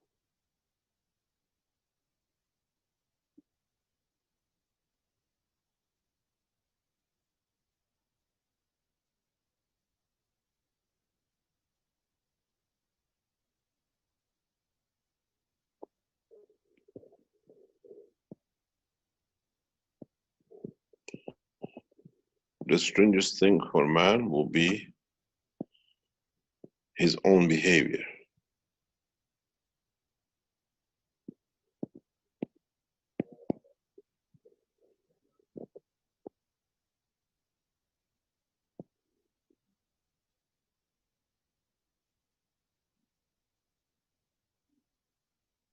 His own reaction to the light of Creator.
Hi, Mr. Cash. Yeah. I'm Kimia from Hello. Egypt. Can I ask another question? You're the one who has started the whole trigger job.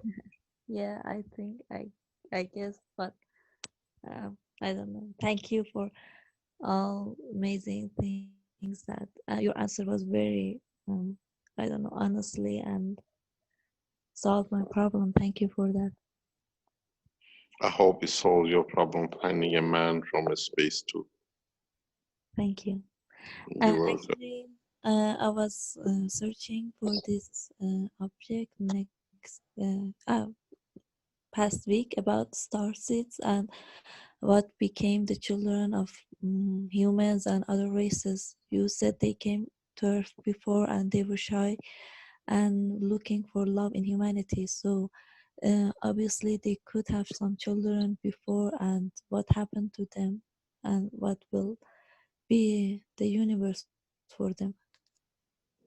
What do you mean? The children of human and other races. Some they They, call them star seeds and put names for no, them. they live together like we live from other countries with each other. So they're not here, or It's just we learn more ways of live. Our children now like to play computer games or go to cinema. Most probably they go stargazing with their new friends and they teach them more tricks because they're the newcomers.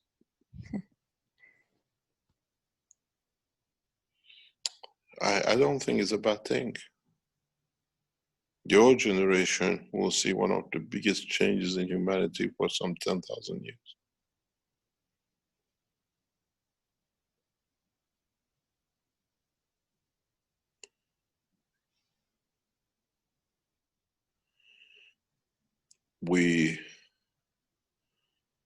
The most beautiful thing is how a man who, as you know in Quran says, a man cannot marry more than four wives.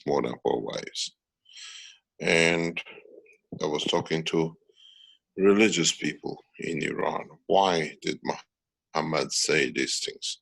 He said, because, in Iraq and the other side of the Arab nations, 9 men used to share 1 woman. That was allowed because they used to bury the women the minute they born. As they came out of the womb of the mother, they buried in the sand if it was a woman. And they said to the woman, there was a dead child, it wouldn't born. So Muhammad said he can have 4 wives. That was a big relief when 9 were sharing 1. At least this way, it stopped the killing of the women. A lot of people don't understand the wisdom of what Muhammad brought. So now we come to the point of what are we going to do with the children of space with us? As I said, it's very funny if you think of it in the depth of it. Do we make a bedroom for them? Or do we make a spaceship because they're light? They have to be in the, they want to be in the energy zone.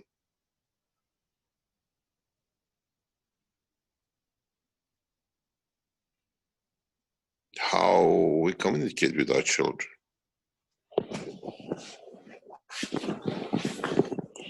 None of us has been to the soul language school. So, can I ask you a question? You're 23. Are you married? No, I'm not married. I'm 23 years old. Doesn't mean you're not married. They marry you according to the book by 9 years old. So you're not married yet. No, So, no. How do you see the future with what you know? About Iran or Would you mine? prefer an Iranian guy, handsome, with everything you can dream about? Or would you prefer a soul from the space? Or would you like one of each? I already chose my way. I prefer the soul. How do you see the future at your age with what you know?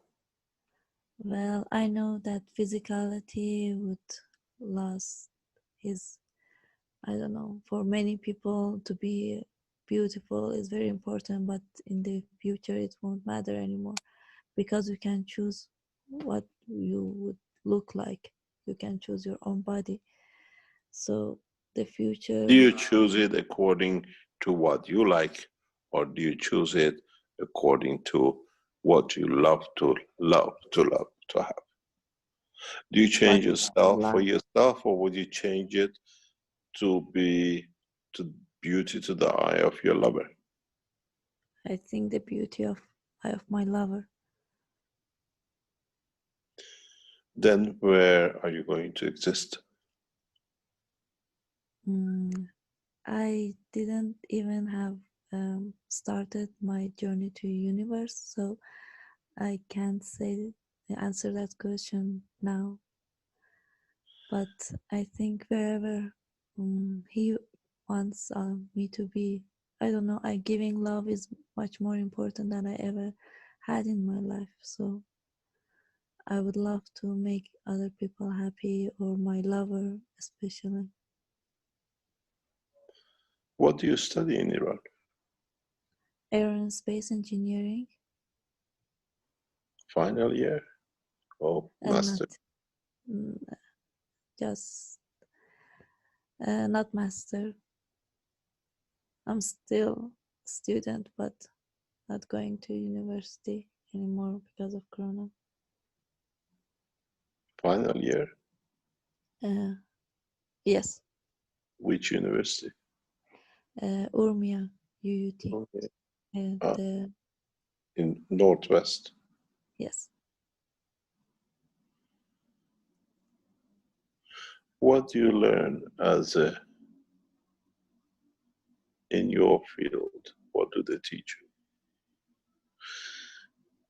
How to make aircraft? Well, yes, but how the engine works, or how some so simple things, they were not so complicated.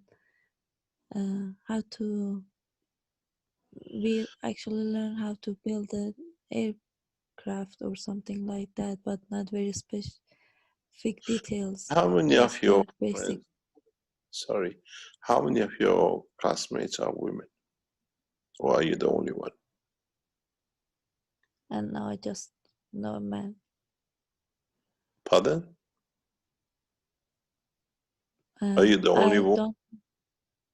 I don't know any women. You don't know. There's no women in your department or you're in your class. No, there is about 5 or 6 girls. They were with me. In the class. Yes. How do you feel that before even you get your degree, your line of studies as an engine and aircraft is already out of date? And another Well, university I'm disappointed. working. Oh, Wasting would my time. That was the basic of asking the last question because I wanted a vision to future.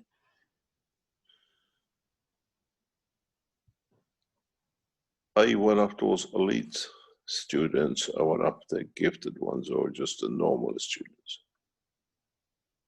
I don't know. I was gifted. I guess because I was a formal sample student of Tehran and people called me gifted. Okay. Go through the private chat on the Persian channel. Contact me. Mm-hmm. I'll take you to the Sharif Nejat University. Okay. Not to Sharif, sorry. I'll take you to Iran, what we call the 5 million university, to join us in that side. Thank you. If you're one of the gifted, then we would That teach would you, be right? amazing. Go through my private channel, get in touch with me. And as we start a new process, I love to have women in the structure in there.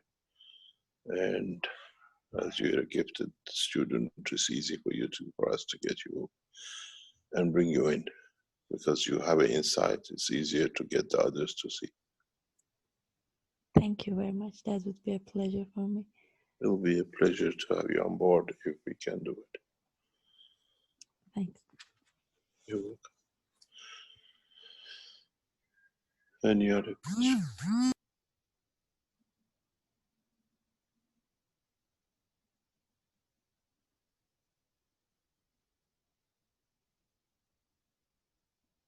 What is the vision of the other people?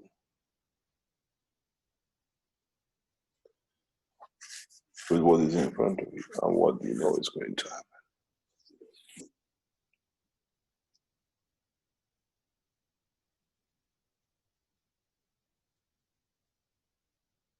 Oh, you're too scared of what about to come.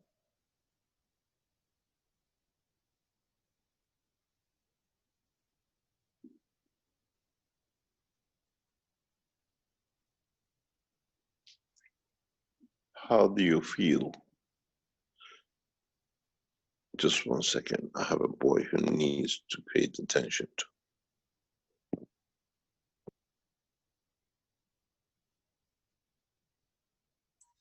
Don't be shy. If you can't find your hand to raise it, just go ahead and open your microphone. Just please one at a time only. Thank you.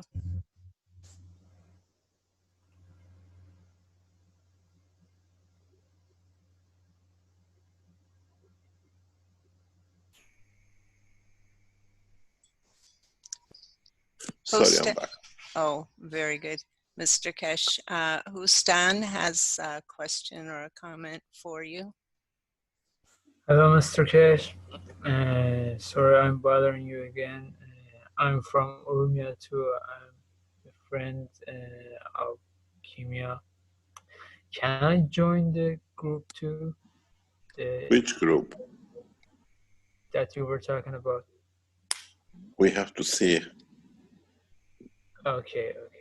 We have to see what it is and what we. Actually, I was writing to you in private chat. I get hundreds. I know. I just go blip. No. I know. It's, Very hard. thank you very much. We'll try to answer to some. We are now committed to Iran space program. We are committed 100% to change the course of technology and science in Iran, and with it, the rest of the world. As I said, you read the Farsi. We have the same vision as Iranian leadership will make Iran the bedrock of the new space technology.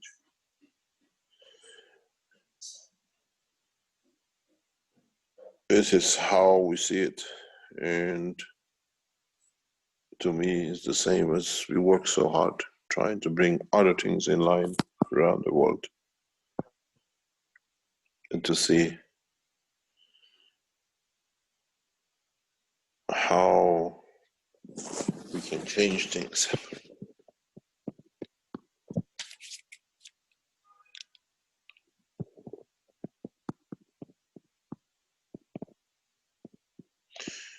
When you speak to Kima and other friends, we can somehow see how we can collaborate to bring many of you in line and in a way to teach you the new way.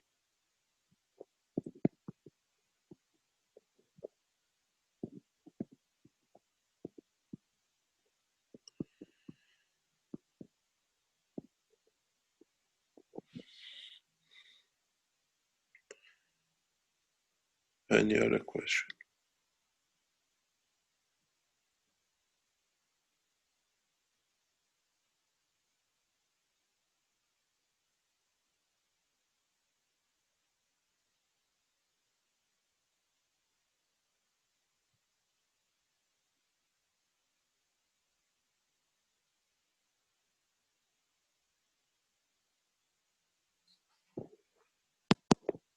No more hands raising?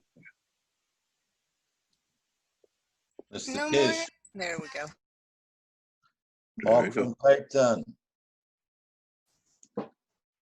When does this party begin?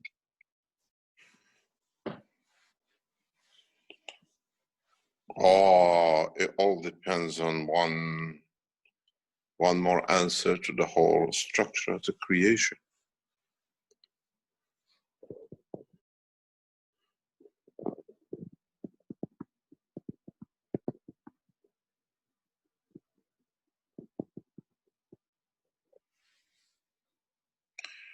I'm sure your soul will be invited as the rest of the, what we call the soul of the universe. Then the party begins.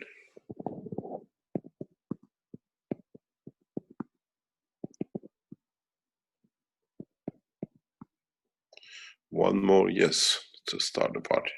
So we're waiting. The whole human race has to be ready to be able to have, the human race has to move in next months into a rapid way of changing things. And we have a small window of time to do it. The problem is the whole structure of this planet has shaken. A lot of things will not going to look the same. From this week, some of the European nations will open up and they're going to overrun everything. Then now we have to open up continents and then open up big nationalities. When are we going to let the Chinese to come back? When are you going to let the Americans to travel? Because all of them have got the infection.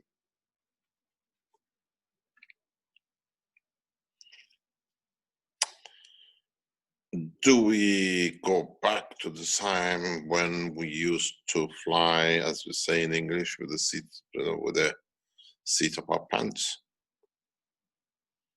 Because that's what we're going to do. You get in the plane, 400 passengers, seats, okay, we're trying to be corona safe, 100 passengers in a jumbo jet. Prices will go up because we all have to justify for the empty seats. And then what if one will have a corona of the leg, one will have a corona of the lung, one will have the corona of the head, one will have the corona of testicles, and one will have the corona of the foot. So 6 people, 100 of you. I assure you, you get off the plane, all coronas.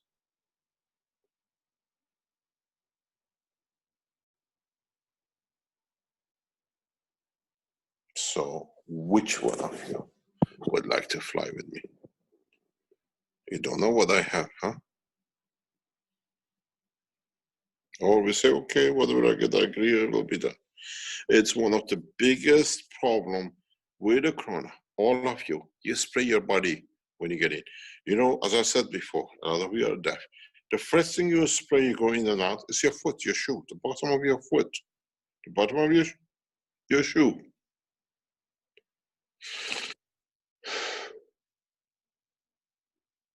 The head is safer.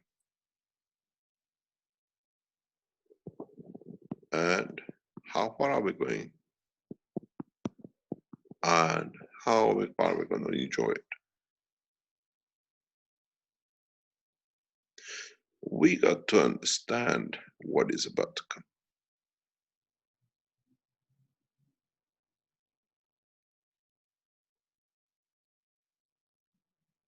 We have to understand to what level we're going to change it and how much change we're going to accept.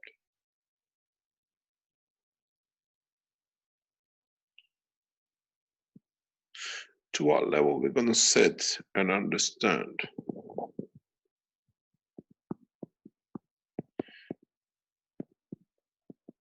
We are going to accept the new changes.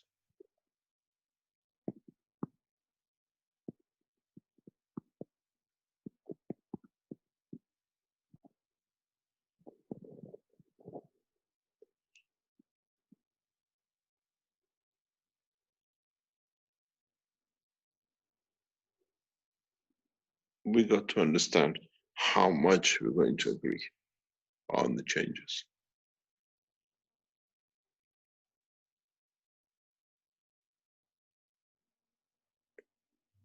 And as I just said today,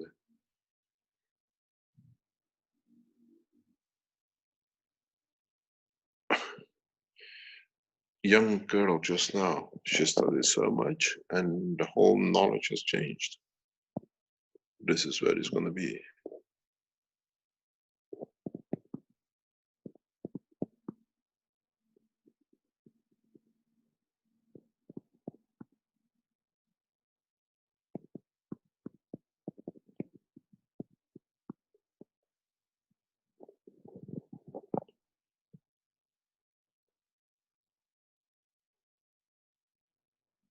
A lot of our educated people, a lot of our highly educated people find no relevance in their education.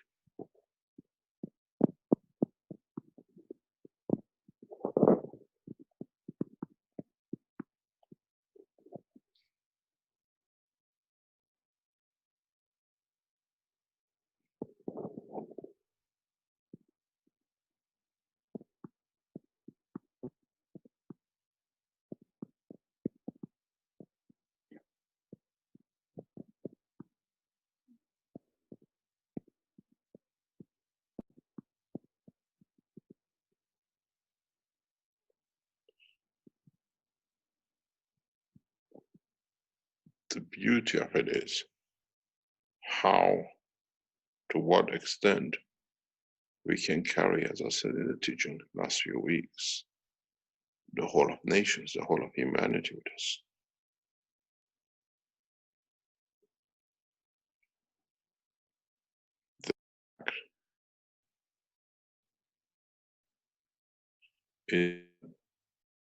We saw in the Brazilian teaching how they went to the indigenous people in Amazon and they've given them the gas, they saved them. Now, what we learned, we have to teach them at the same time. Because now they know about the gas as much as you do in New York, in Washington, in Tehran, and everywhere in the world. No knowledge has been spread like this ever on this planet.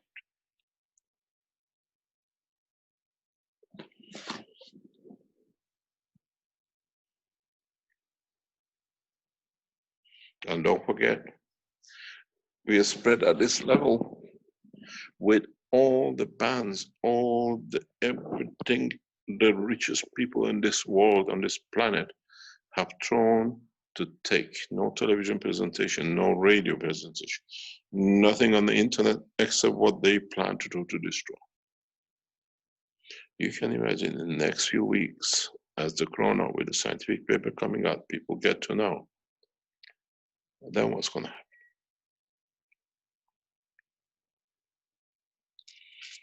And then if we create that condition, and if we come to that understanding that we develop the knowledge, the science, elevate our souls and our technologies, that we can see the others amongst us, what is going to be the mayhem for mankind. Whatever American defense technology can throw out, with one look, with one think, with one thoughts, they can override. Mankind has a problem in communicating with the soul of another man. These guys coming from depth of a space have a knowledge, understanding, and total comprehension, because now we open the door to them. They are part of us. The safety of us is safety of them, and vice versa. With one look into the depth of the metal which makes that bullet or rocket, and they change the heart of the soul of the atom. Doesn't want to work, it changes.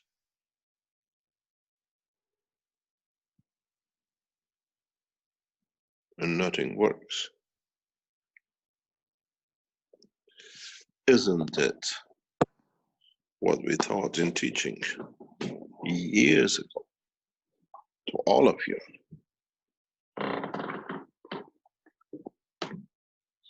In the foundation, we have a technology that very simply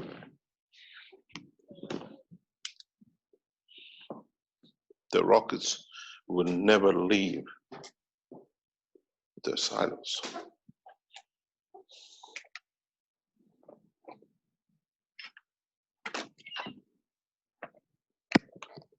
Do we change the rocket, or now we have a knowledge that we can reach the soul of the metal or ingredient of the matter they use?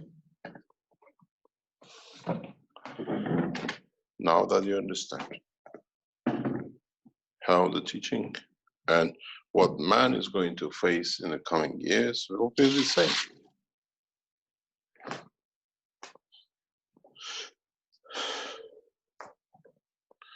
I said to my friends in Iran, I said, you know, guys, well, it'll be nice. It will be very, very nice if we can put one of our systems next to the space lab and say hello to them in the window. Through the window, they look, now you can see them, they get shocked, they see some lights, they take pictures of it. Can you imagine two Iranian, one with a mustache and one with gorgeous eye of a woman, say hello to them by the window? It takes us 5 minutes to get them. It took them 19 hours to get up there to lock last time, and the guy got so excited, banged his head at it. He couldn't believe his luck he got there alive.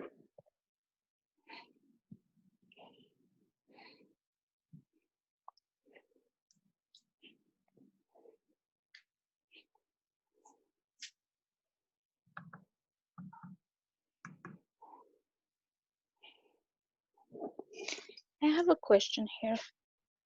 Yes, of course. And then you have to Before- answer it yourself. No. You carry the soul, you have the knowledge. Come on, If I would know the answer, probably I wouldn't ask the question, but here goes. you get the answer by the time you finish your sentence. So, before we go to talk about other races and other species, let's talk about what we have here on Earth at the moment. And let's take the example of the typical example of a woman with a spider. So there are two ways a woman can react to a spider that just landed on her shoulder. The first reaction is screaming, running around the room in circles, asking, get it Jumping off the chair. off, and trying to smack everything around just to get the spider off. The second option is you look at the spider, you put your finger towards it, allow the spider to walk on your finger, and then place it somewhere where you might think that it would be its habitat in area of plants or wherever you can throw it, or just off the window. So the question is, what triggers our reactions to it, and what triggers that fear towards that little tiny creature that we don't even understand what its soul wanted when it landed on that woman's shoulder. And if we have a reaction to this kind of creature, which is on Earth, we live with them, we know about them, we study them, we even know that they're harmless, most of them, and yet we react so defensive against them, and we just try to get rid of them like the hurricane came over our shoulder. So what triggers us to do that, and how can we react differently? Because this is instant reaction with majority. It is partially what has been put in our head, and partially what we accept as a habit of acceptance.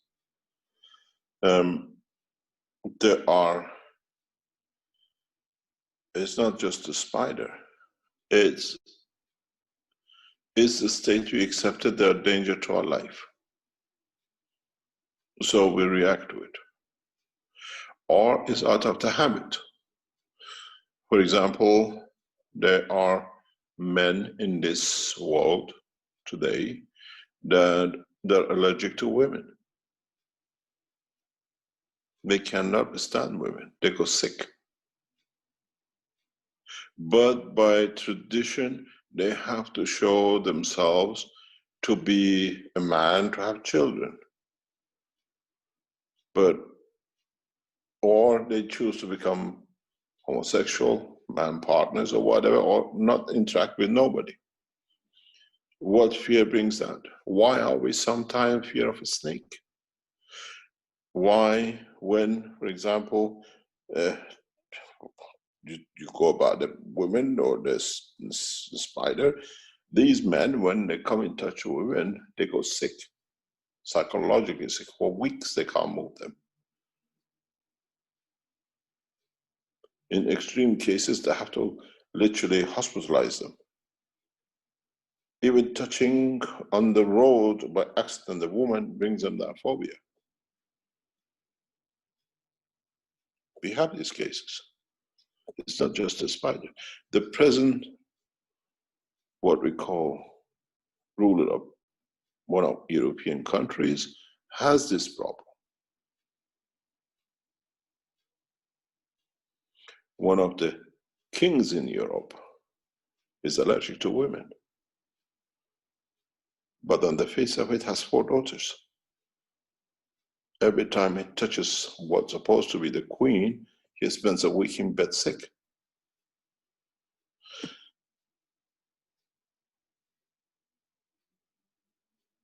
He cannot stand women.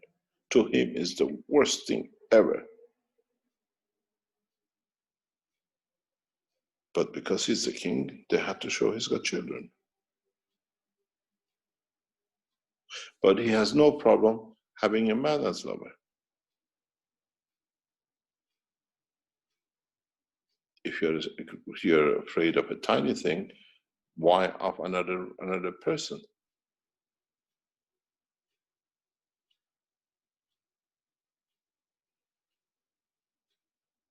Why we are scared of heights? Can we solve it? You can. I've done many. Even those who have a fear of spiders. I don't know about the king. I don't want to touch that king. That's another subject. I'll tell you some other day who he is. And I presume most of you know which king has 4 daughters in Europe.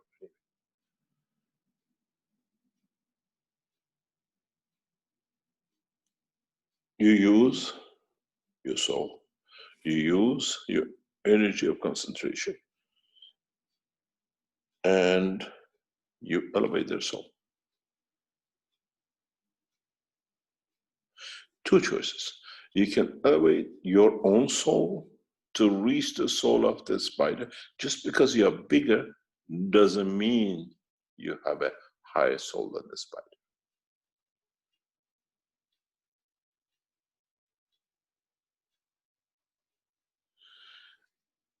Maybe if you understand now with the knowledge you have to the soul of the spider, you fall in love with it. You ask him, are you male or female? I want to marry you. I want you to be my friend. Show me how you live. It's a fear that built in us. It's a fear. You can do it with a combination of ganses now till you learn how to do it. You can get rid of a lot of fears. Then all of us will do the same. All of us will put a hand out. We'll take the spider. Where would you like me to take you? When you finish eating here, call me. I'll come and take you to somewhere else. I know better.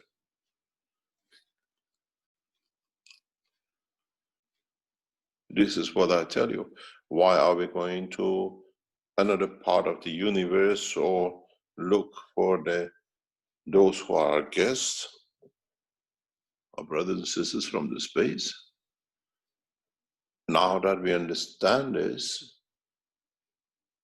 how can we understand the soul of the spider, the language of it?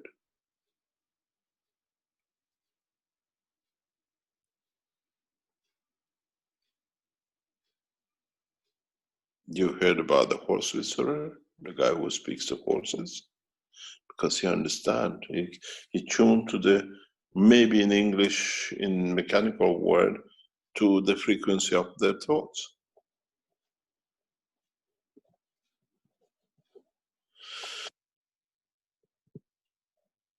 I've seen many women jumping on a chair as is the end of the world, and they say, there, you look for it, you can't even see it. From that tiny little thing,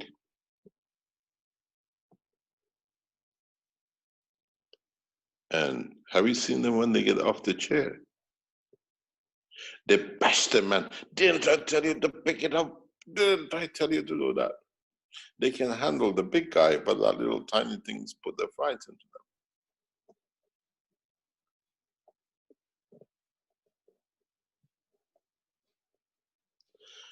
We can learn a lot. We are learning very little by little. If you look in the market nowadays, they have found the frequency which ants don't want to be in. They found the frequency where the bees and spiders don't like to be. And you just plug it, you put it on the wall, and it makes a specific frequency. The mouse, the rat, and the animals don't come. We don't hear it. If we have managed to find a noise frequency, I'm sure we can find their other frequencies, their soul, the way we can find ours.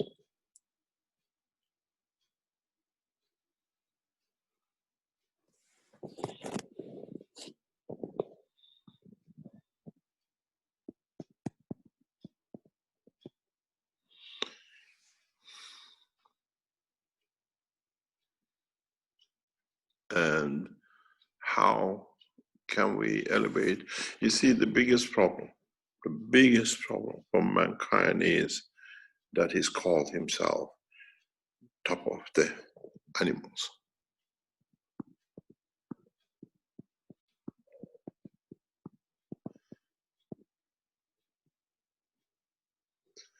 And how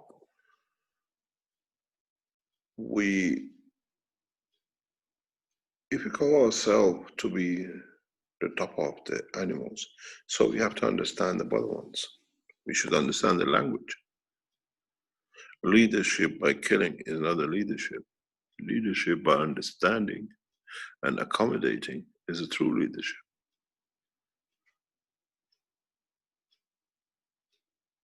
And as a humans, we haven't achieved that. We have run things by fear. Animals are frightened us because we kill them. Our different human beings are afraid of us because we have a gun.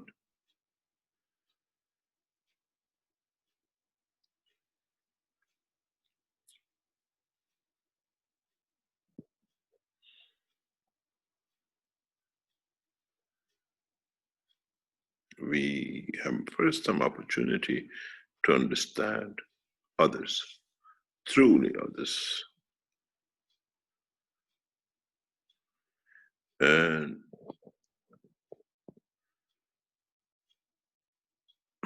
how do we react to what you call aliens, to what you call brothers from space, our Gansi brothers, or whatever you call it, our plasma brothers?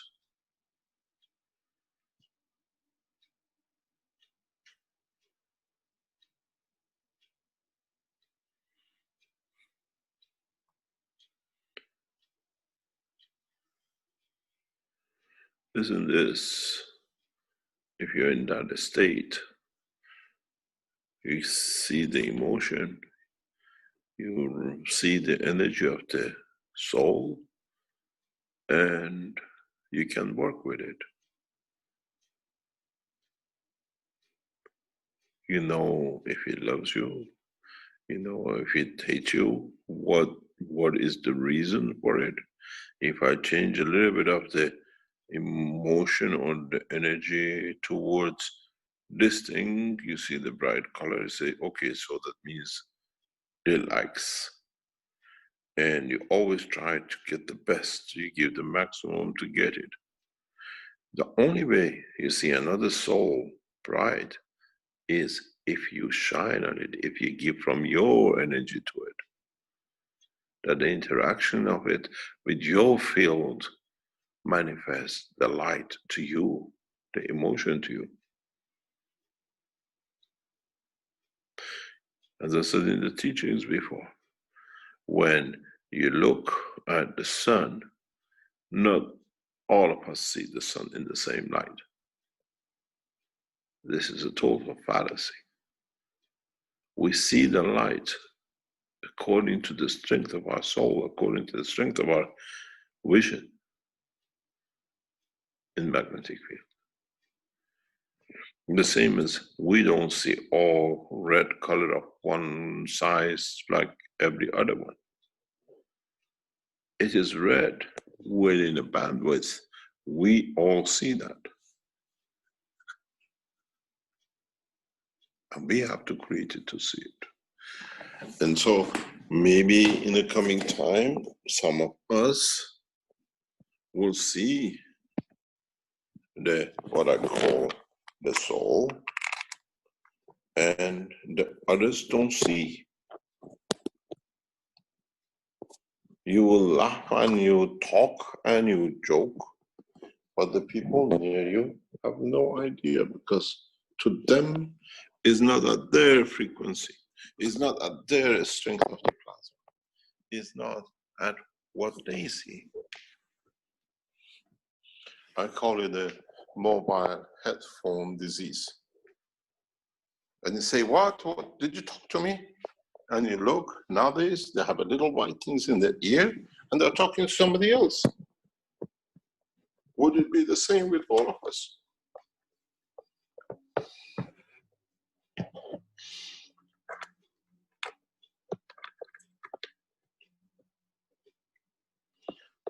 Is the humanity in for a big, big surprise?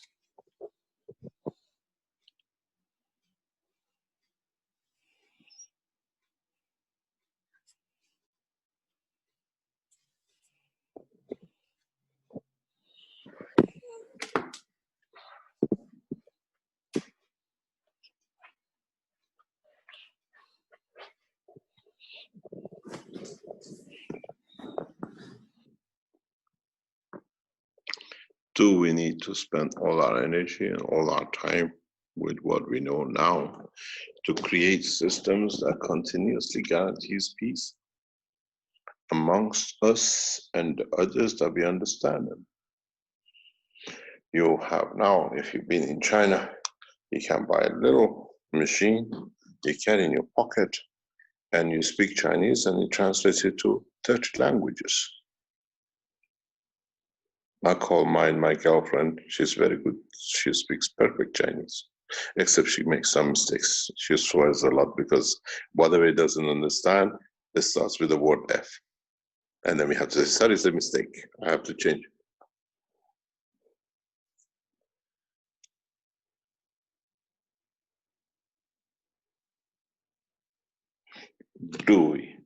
Are we going to spend our time developing technologies that we see the strength of the soul, confirmation of existence, respect for what we discover?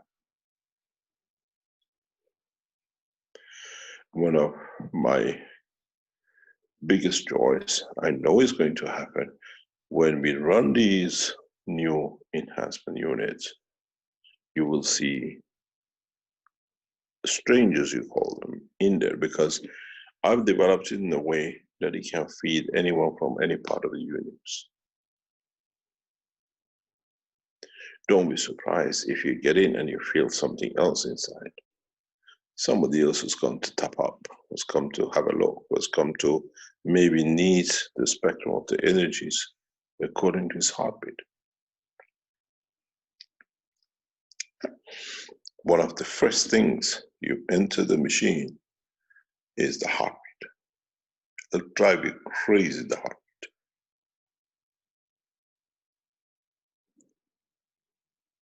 Because the heartbeat will tune to your heartbeat. And when you don't hear it, it means it's reached your level. It means you have reached the perfection.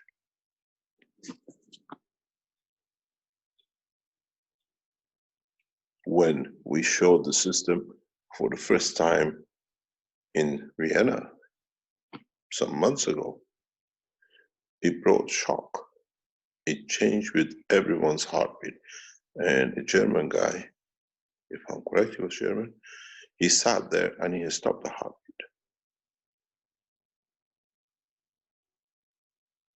And it's on 6 machines.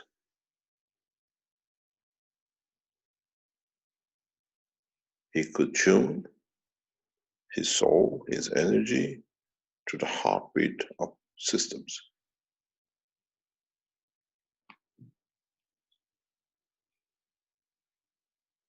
And we had a queue of people. Everybody wanted to be in the machine to feel it. But they didn't know what they feel, but it wasn't there. It gave them some vision, it gave them some other things. But with a new enhancement machine, will reach your soul. I've designed it that way.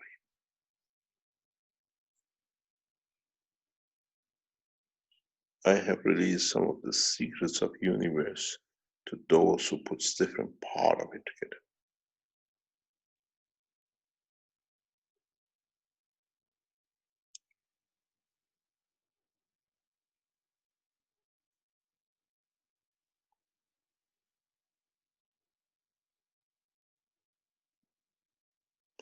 I learned from the Russians during the communist time when they made a clock. They made the box in the east of Russia. They made the arms of the clock in the west of Russia. They made the face of it in the south of Russia. Nobody knew what this thing is till he actually got to one place and it got assembled.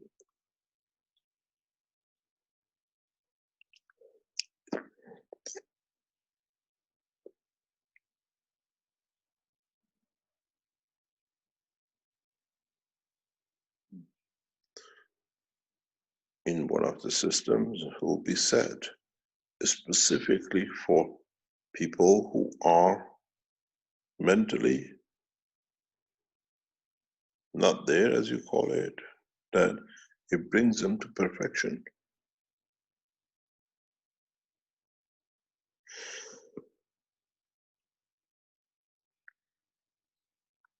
We reach the soul.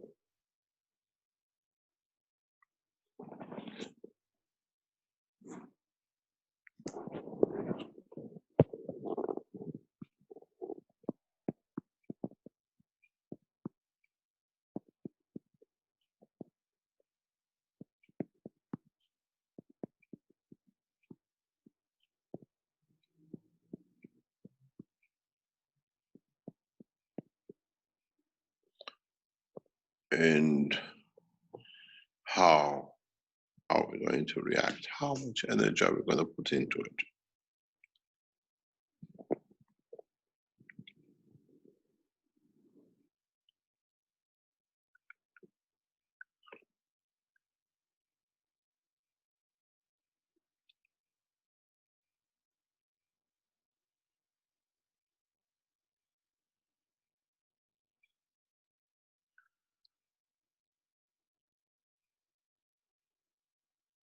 Is our eye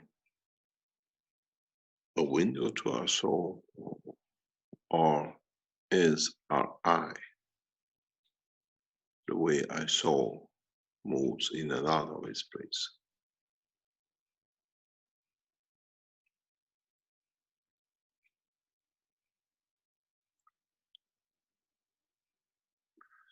Maybe mankind very soon find out even why he's got an eye.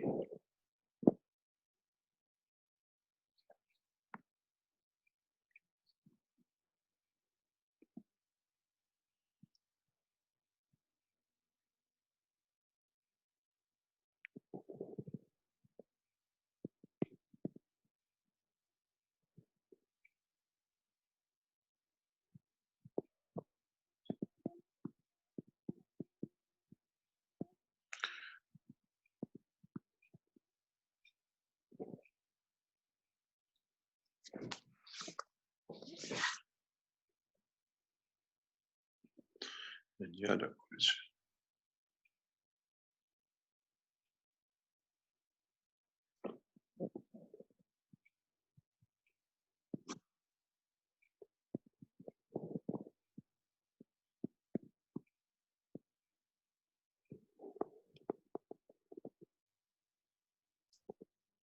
Mr. Keshe, Mark again.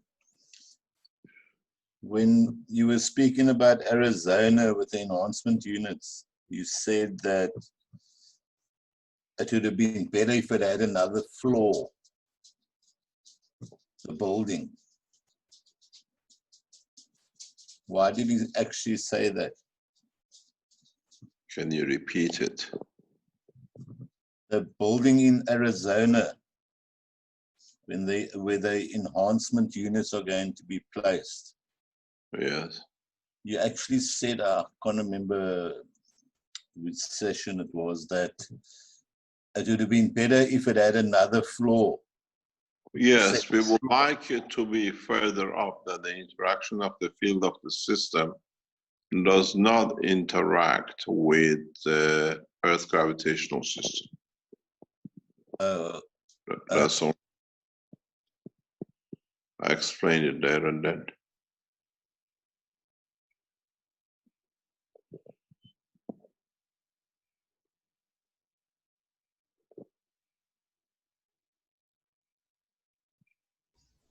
From the art tests that what we run in China, we've seen that. And actually, I was talking yesterday, seeing the videos of it today is confirmed to be 100% correct.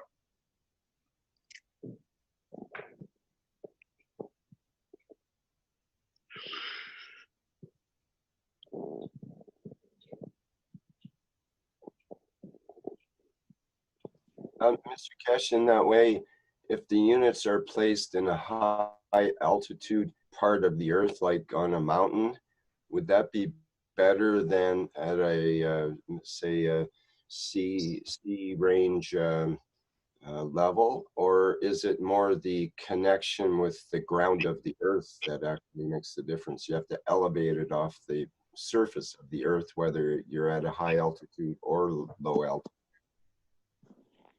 I don't think that matters because we live on that area we do when we interact with. So if you're on a high altitude, you have a different behavior, but most of our reaction comes with the inertia level than the gravity level. Because we are made of it.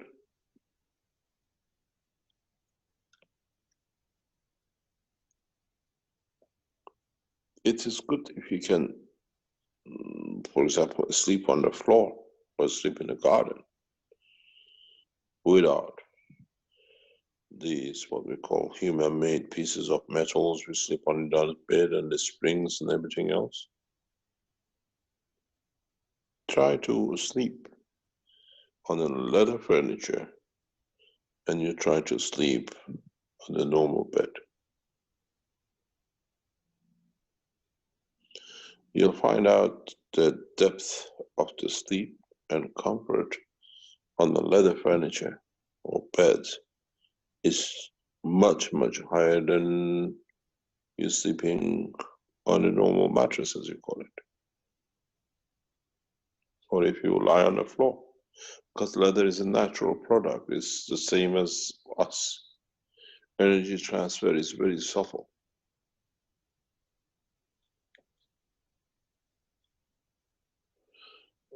I make sure wherever we live, there's always leather furniture for sitting, for resting, for everything. Because it's of the same amino acid near us, and so it is not that hard to understand how we transfer energy to it and we receive it.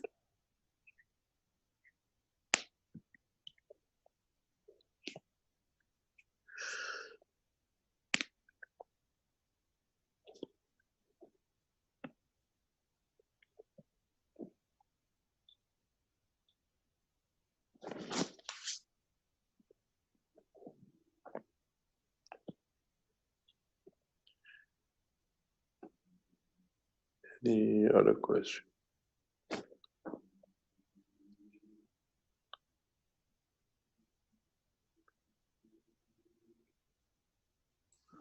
Thank you very much for being here with us today, Mr. Keshe. Thank you very much for it. As I said, your time, we try to speed up the process as fast as we can. There's a lot to even today's teaching. We teach a lot with what is on the horizon and what is coming. Gradually, we bring the ethos of the thoughts and the physicality and the systems together, that the man has a full option. It's no use me teaching you where your soul is and how your soul is if I cannot give you the option to free your soul from your physicality, and not give you the option to not to free it, but to allow it to be in a way collaborating with it together. This is what in so many ways we are hiding in many of the new systems which are putting out, because especially the new enhancement units will allow you, it's designed to.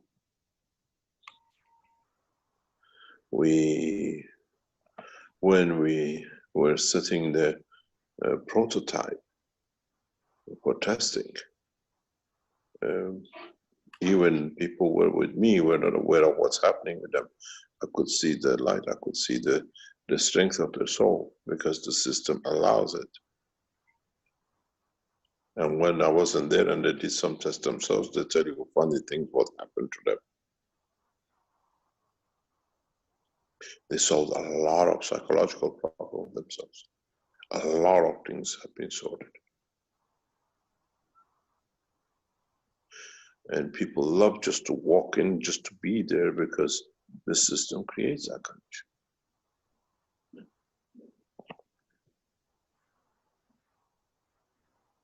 I think in the long run, like with Arizona, people don't care the machine is in there. You'll find them the space around the building, the park, because the field goes beyond the boundary of the building. We know that. We have a good experience of it. We know exactly how far it can go. Don't forget, if you go back to some of the teachings where John took what they call the two bars and he went outside from 200 feet or whatever they were measuring it, That was a tiny little macro system. These are set up to deliver massive, massive plasma fields. I think we should buy the whole property land around it that we rent a space car park, or how much are worried which side is good for what disease. John, you must start buying as much land as you can around there. We're running 10 systems in that building. It's a massive powerhouse.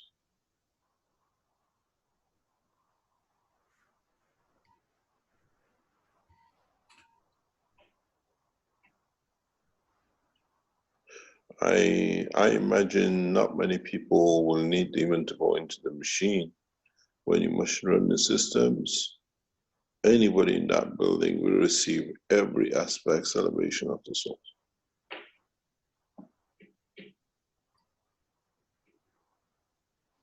We know we had this experience, if any of you remember, with Ali in Canada. They could see fields from miles from his house, kilometers away. They knew there was something there.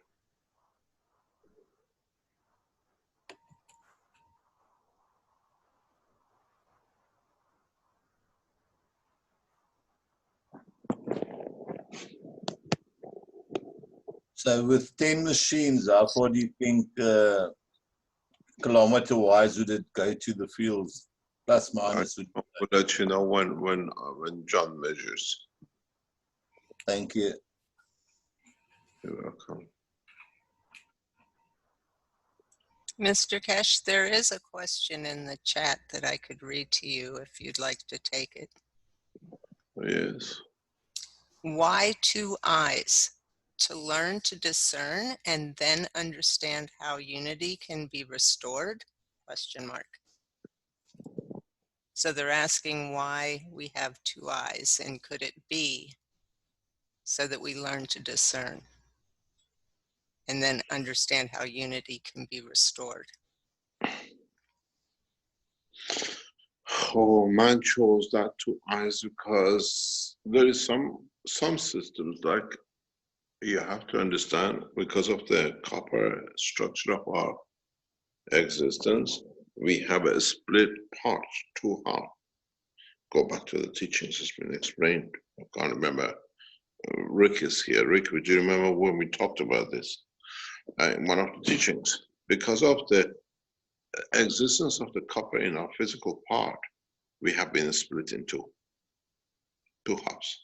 Is part of characteristics of having copper in the structure. And some of the metals carry that kind of structure. So each part wants to have its own everything, independent of the other. The left wants his eye, his part of the operation. The only thing is, more or less, if you understand, even our lips is in 2 halves. When you have a stroke, the twist comes up to 1 half, the other half is nothing to do with it. But because of the push of it, it twists the other side. That's why you in a way have half a stroke. This is the decision made that everything is there. We share our stomach. Lungs are 2, and they work on a sequence. Your nose are 2, each one works on its own. There's a 1 hour rest between each one.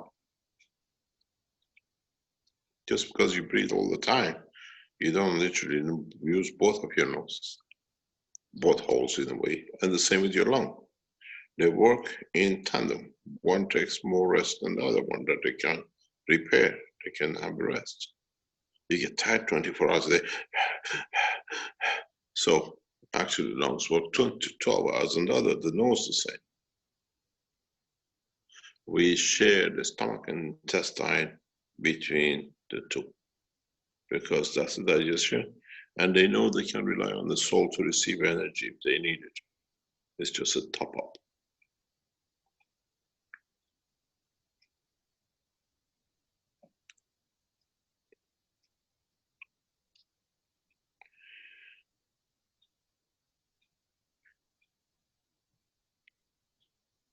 If you notice, you even have 2 testicles and 2 ovaries, because one side doesn't trust the other side, that it will reproduce one of its own.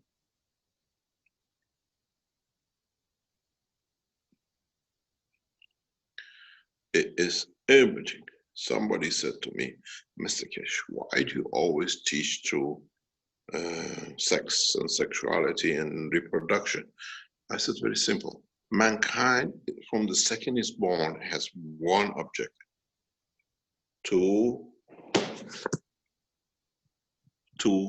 make a copy, to regenerate. Everything else goes on that path. How to have food, have this, that, get married, have a wife. Look at the lions, the same thing. The whole structure on this planet is set in that way, to reproduce, to guarantee the survival. And in that ways, body has chosen, if one half doesn't work, I still have the other one. You chop a leg up, I still can help with the other one. You cut a hand up, I still can cut. But we work, we feed each other as well if something happens to the other. When the two go cripple, that's where the problem is. So two eyes is because of the two sides of the system. And then, as you said, creates that division of the sight. As I say, if they're with the Chinese, they always have to think which one is the correct one. It's amazing if you get the Chinese. I've done so much testing in the past 2 years when I lived there, and they don't know what you're doing, but you know what you're doing. You push something to one side, they don't see it. You move it slightly to the side, they pick the eye on it. We can blindside the Chinese very, very easy, but they don't know.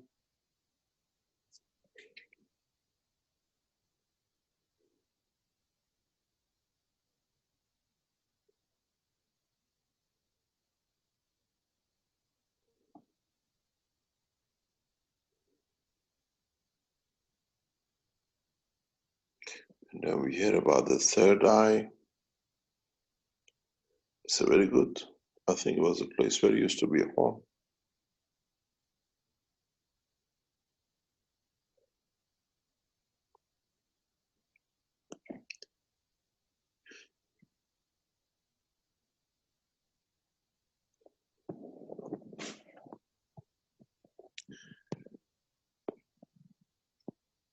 Any other question? You got to learn very, very fast. Otherwise, it'll be a big time missing. As I said, this time, the board is not going to wait for other people to catch up. Now it's time to run, to be that catch up, to catch up with everything. Mr. Keshe, I have a question. Since when you never had a question? Yes, good evening. Equal to enhancement unit. Cup 1 to the head, cup 2, both legs. The feet, I mean. What? Why do you dream so much and come up with these things, Jalal? You think it's dreaming? It's not, it's real. No, I mean, you envisage things, not a dream, maybe it's the wrong word, but a cup 1 wasn't made for the head. Cup 1 is made for all the souls of every cell of your body. If you want to put it on the head, put it on the head. I have a beautiful picture. I don't know if it can, I think it can be done in public.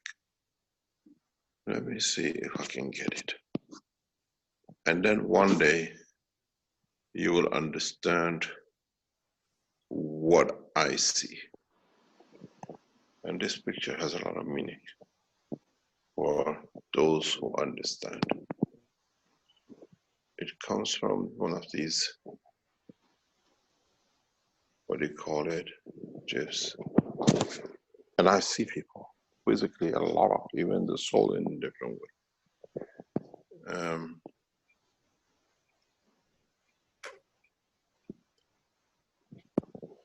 Let me show you what I see, but in a totally different angle, in a different way. Because when I saw it, I said, whoever has made this knows exactly or has a vision of it, what it is. Can we use it in public, it's- Mr. Keshe? I think it can be done. I think it can be done. But don't forget, we are not in public, we're in the back, in the private. This is a public meeting. So, and I use this. I use this as a way of life. And as usual, just give me a chance. I have to go to it. Can I share? Yes. So many ways. I tell you, I see through you. You cannot lie to me. There we are. This is how most of the time I see people.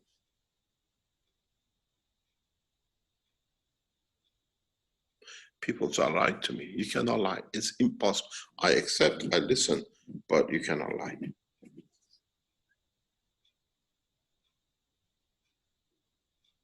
And not lied is another, if you understand, every cell of you has a soul. You are like this.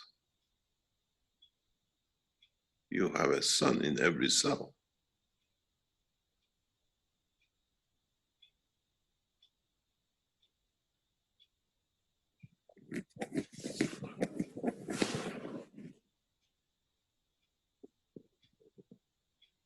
And people don't see. I have to listen to so many lies. It just blows my head up. But it's part of that till people see, I see your soul. I see everything. And this is what I see. This is how I live.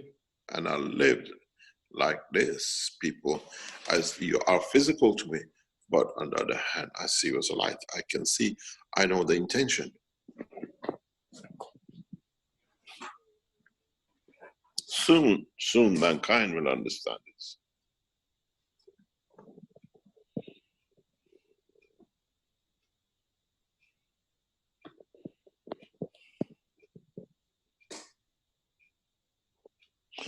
And when you hear me, I tell you, I've said many times, I am the light. So I don't need to look, but you live, you have to, because it's part of your physicality.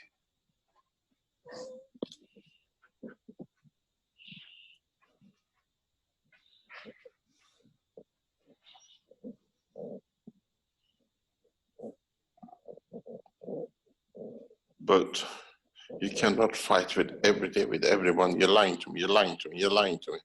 Okay, yes, and I walk away. And then they try to convince you for what they've done. You don't.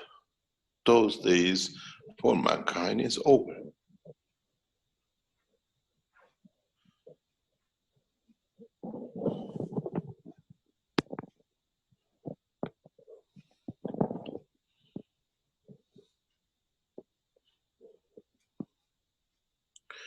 Sometimes when I see people show things and we see on the other side, what do you do?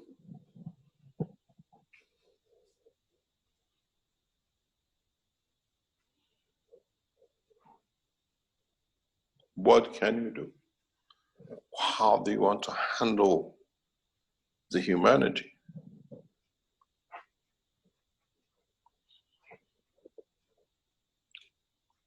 And as they tell me, Mr. Keshe, you always say you have time, you have a patient, because you have no other choice.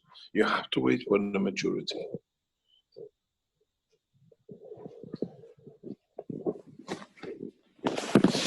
When you tell someone how beautiful they are and they can't see it, they don't understand what you see, it's because you see the light, what comes from their soul. They're blind because they've never been that way to look. How many times you heard me? I say, in front of me, you're naked. Doesn't matter wherever you are, on the other side of the earth, or here, or whatever else.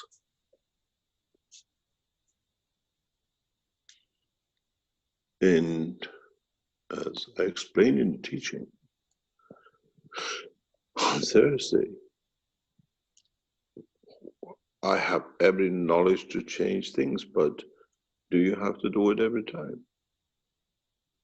There's one rule, and the rule is, we want, we get.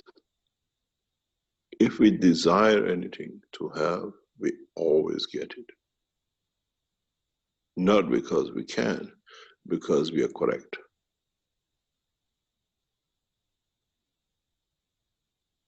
This is one of the reasons I'm detached, because I know if I want, I get always at current.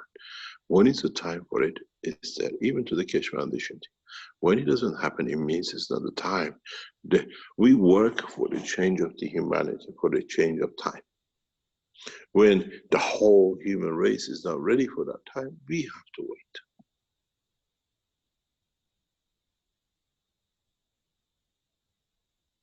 It's very much trying to get on a bus. Till the bus doesn't arrive for all the people going to the same destination, you can't get on a bus. You have to wait. But there's one thing for sure. If you sit in my place, if you know what I know, what I desire, I always get. Because we are correct, we know why, and it doesn't come out of a physical need. It comes in what is good for the society. I could have released the enhancement unit 20 years ago. But mankind wasn't ready for it because nobody taught about the soul. Nobody taught about how you can change fields.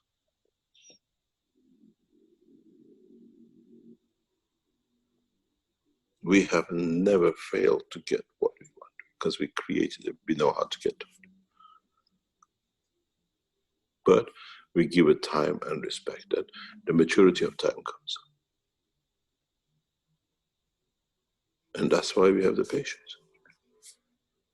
We see the process. It's just like you see, this is the television at the end of the production line.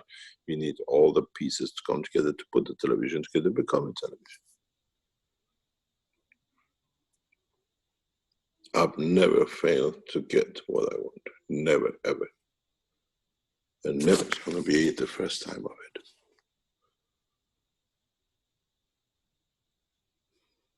Because what we do is for totality.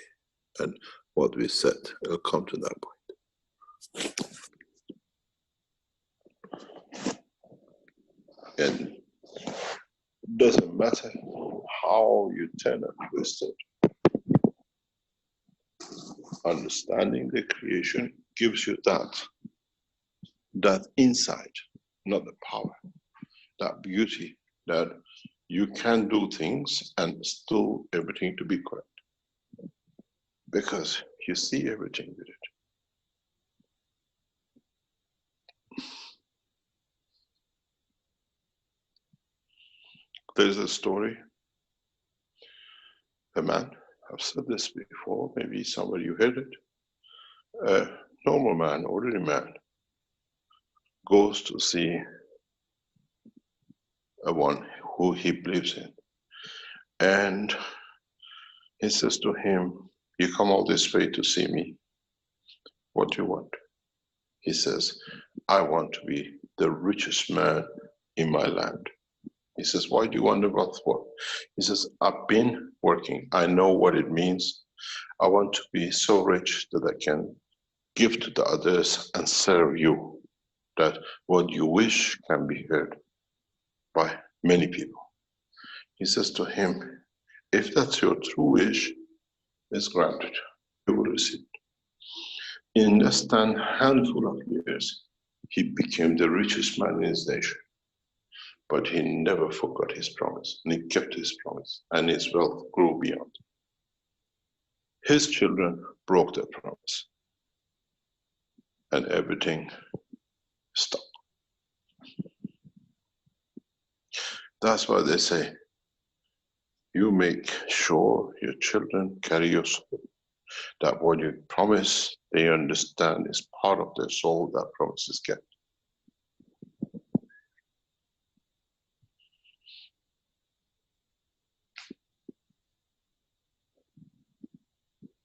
What we set out will not be stopped, because we know it's for not only good of mankind, it's for beginning of the next step. And I've said many times, I wish I get, but I don't need it, because I've become detached from holding.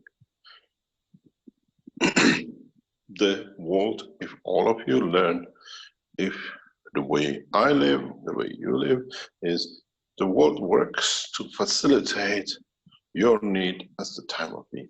You break the rule, you get the cruel, as they call it. The cruelty comes to you. So you wish, you get. It doesn't matter in what shape or form. When I was young, I knew this, and I used to do it with my mother, and she says, Mehran, this has to stop. How do you do this? I said this before. We went to Home Office in England. I don't know if many of you know, those days 40 years ago, we had to renew our visa passport every so often. And it's like 50, 60 windows, and there's about maybe 500, 1,000 people waiting for a queue. I used to go, my mom used to come because it was a long way from Manchester to come. She used to come with me to go to London. And I did this 2 or 3 times. I used to walk in, he says, what are you doing? I said, I'm looking for the most beautiful girl in the counter. And I said, this is it, I'm gonna go there. He says, Mehran, there's about 400. Every time we ended up with a beautiful girl. He says, how do you do this? I said, I wish it, I get it. I don't like to deal with ugly people because they always create problems. You have a beautiful girl, your job gets done so quick. I think always we used to get done and go, never had to go back again.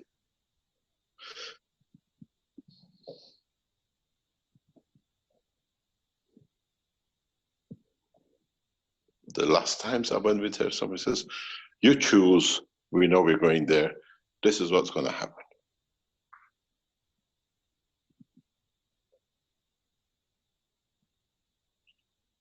If you look at it, it's not the randomness. You have to see how many people ring the bell, number 49, number 10, number 20, and the timing comes to be there.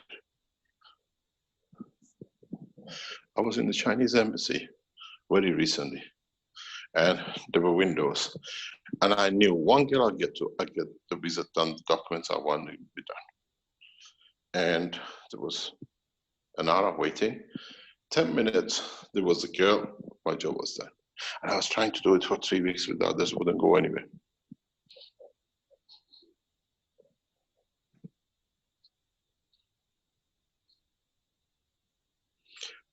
You can do the same. Because I don't go there to say, this is what I want. I explain to the soul, if you can get my papers done, it gives me so much pleasure. I don't need to come to be on a train and the rest of it. It's my pleasure. You give me a lot of pleasure. If I can have your cooperation, that I can, your work gives me the pleasure of not coming back.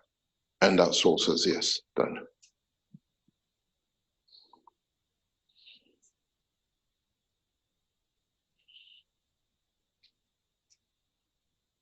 And this is now a lot of you can do because you learned it, you can do it. Universal Council wished for peace 3 years ago. 2 years, you got it. Americans have done everything to start the war. The guns don't fire.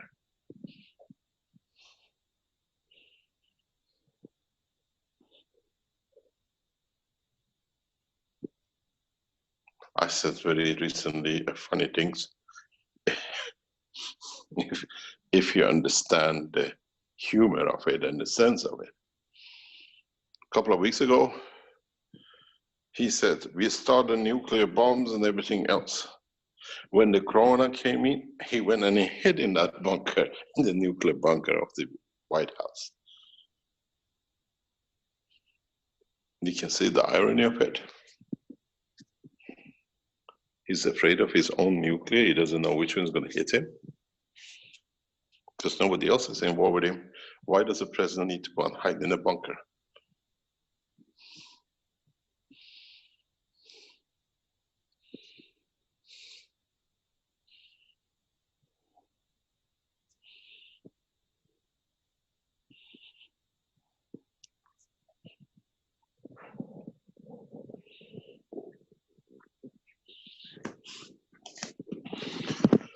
Any other question?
Anything else? Alex, do you have anything for Mr. Keshe? No, Mr. Keshe, I don't see anybody stepping forward. Have you frightened everybody into corners, testing their soul? Well, I think I did that at the beginning. I heard your teaching is very nice. The amount of time you spend in doing things, trying to make it clear.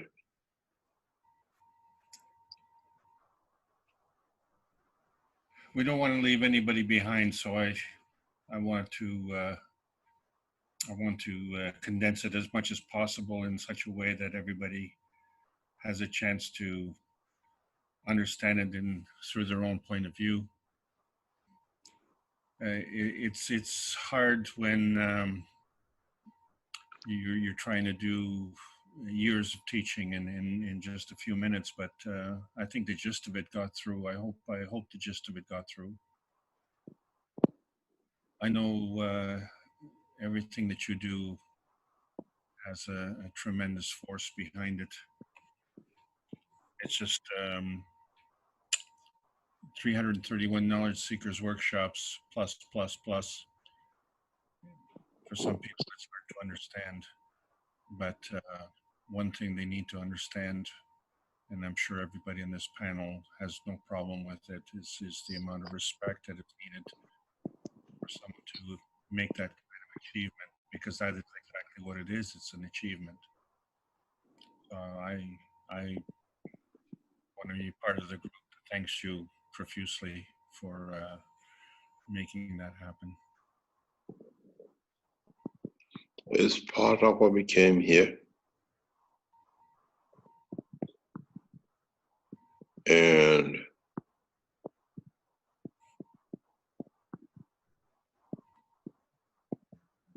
in so many ways,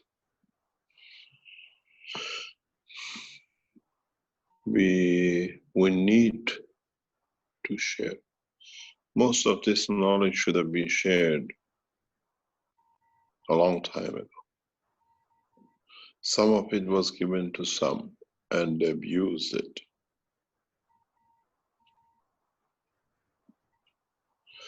And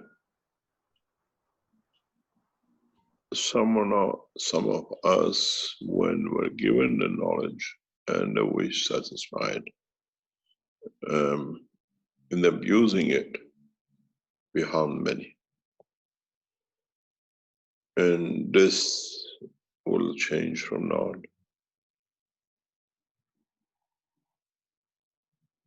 This will change drastically.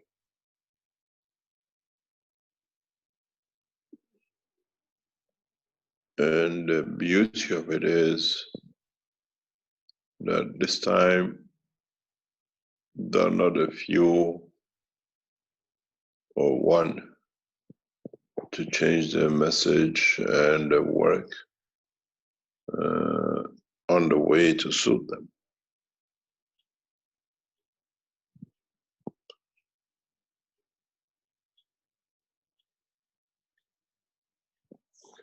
This time the message is heard by everyone, and every soul is responsible for it, and every individual has the opportunity to make that difference in their own soul and their own way of living.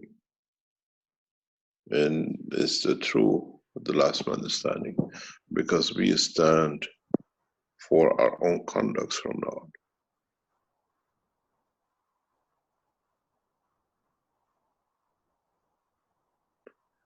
And those who think they can betray us, cheat us, we'll let them think.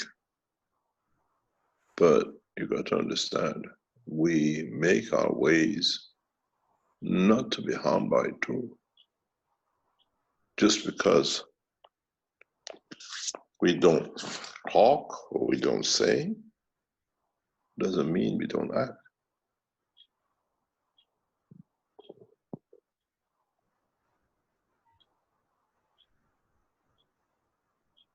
My mother was so, because she knew me so well, she always says, I don't ever want to be on the wrong side of the line with you. You don't harm, but you make your way so divert that by the time I come to it, I end up in the wrong place.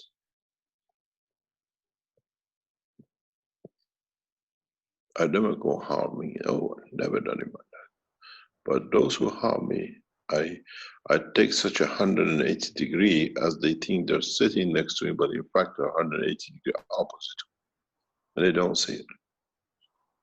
Because I don't need to harm. I just take a different path. The path where I don't get harmed, because I'm responsible for it.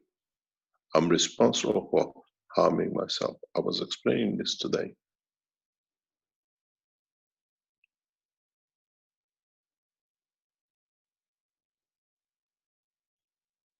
The biggest punishment man takes is for stealing from his own soul.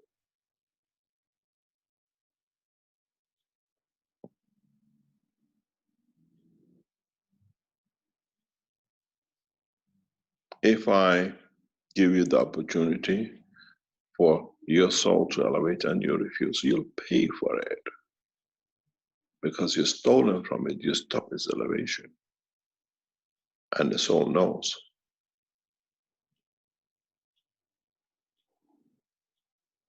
You can refuse a gift, but you'll pay for refusing it if it was in totality given, because they see there is a need for it that the gift is given.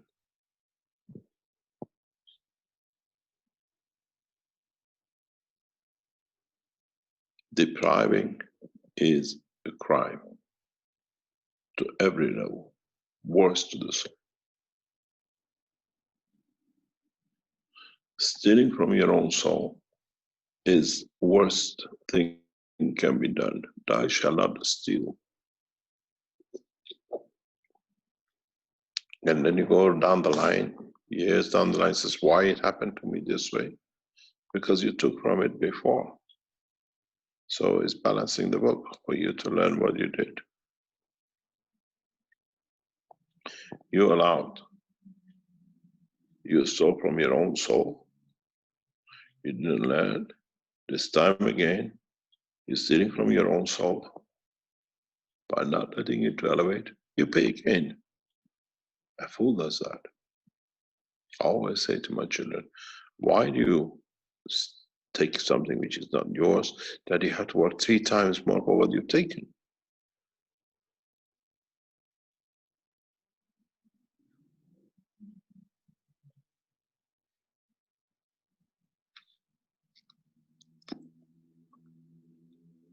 I Mr. live that. Kesh, Yes. can you give a real life example of how one steals from his own soul? You stay in an abusive relationship, you're stealing from your soul. And all of you do it. Unless you know and you make your point that let it be dating the abuse, but I free my soul to live his life. You live with an abusive husband, you live with an abusive wife, you live with a woman who betrays you or a man, and you suffer with it. No, you take a different road.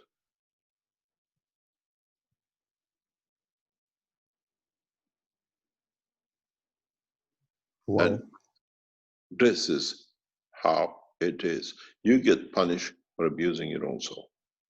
And you all do it. With me, I don't. I turn a different line. Because you cannot damage, you cannot do anything to harm. That's the way they decide to be. They'll pay for it. You don't want to get hit by it, pay for it. Sometimes you close your eyes for different reasons, but you'll get boom. I shall not steal. It's not from the others.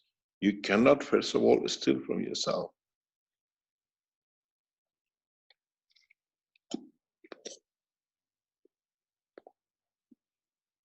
Then you call it fibromyalgia. Then you say, I did something right, something wrong.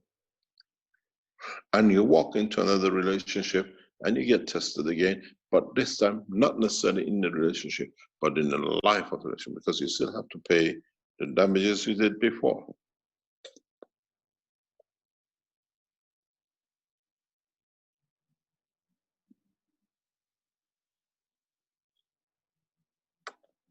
Why do you see people go through the same cycle of different abuses, but the same?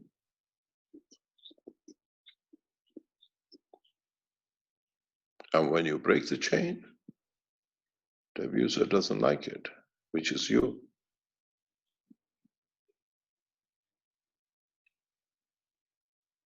You allow, you be. I know the person with me is betraying me. It's their right. They can do. But doesn't mean I have to stand it. I choose a different path. I don't let mine to be mixed up. I have a different way to go.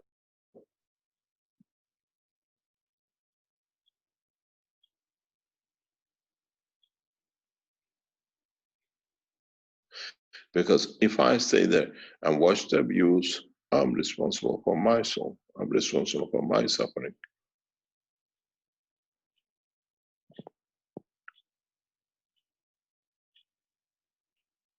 And then you go into a relationship.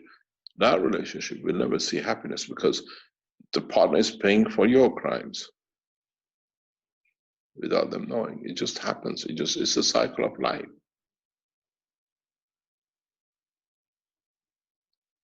You go to the next relationship. You go into the business. You go to a business. I never liked to be in partnership. I've had so many discussions and fight. Once I had to accept a partner because they were one of the large accounts in our company, and if they would have gone bankrupt, a large percentage of my business would have gone with it. So I had to go in to secure my own staff job. And after 12 months, I moved out, 18 months, I moved out because I always said, if partnership was a good thing, God would have opened a partnership company.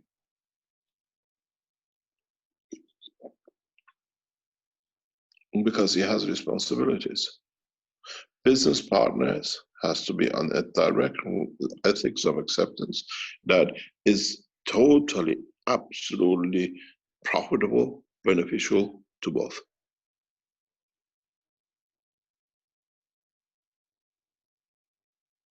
And has to be in a correct way.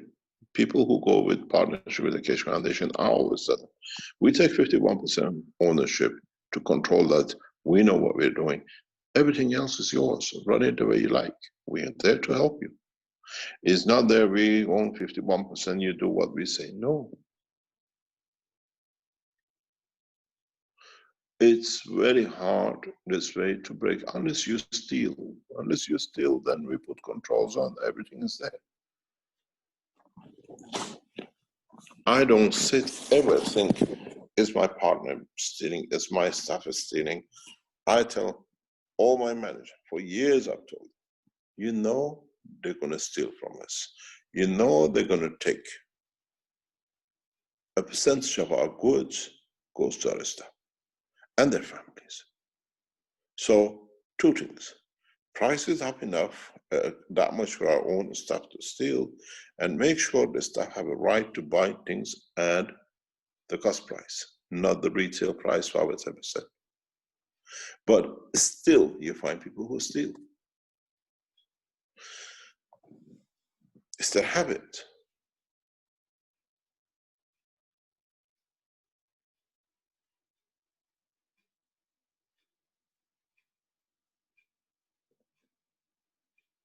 You can't stop it.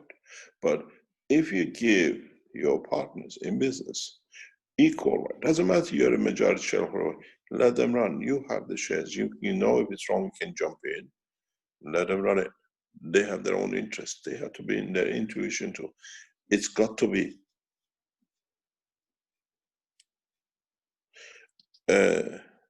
what they call a partnership is, which is me, I say, it's my way. It's a partnership already failed before it becomes a partner.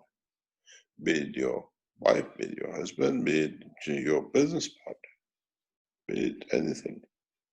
But if you have a strong will, they always say this, because we can't say no to you. That's your problem if you have that feeling.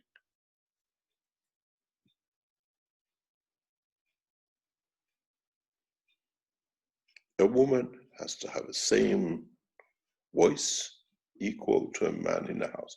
And most of the men have a problem with it.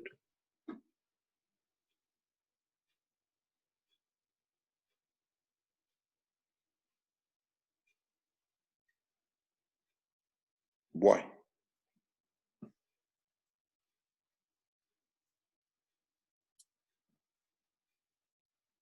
Why do we have it?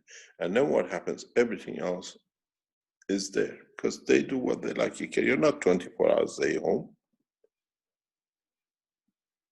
A man in a company has to be on top of his company 24 hours. You're 12 hours a day out running your house, running your business, to bringing whatever you do to run the house. So it's their fault if they put their foot wrong, not you.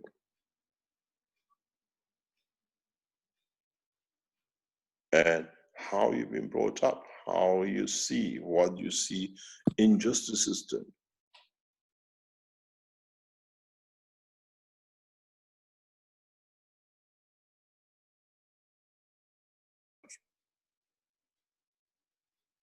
And it's the same with men, it's bold to say.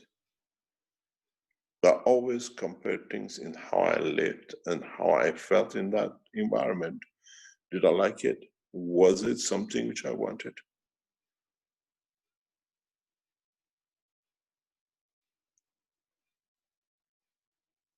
Then you do what you want. You always have to consider in any position, what is in it? What do I do damage with my soul? Because end of the day, close of the book is the only thing you got to answer to.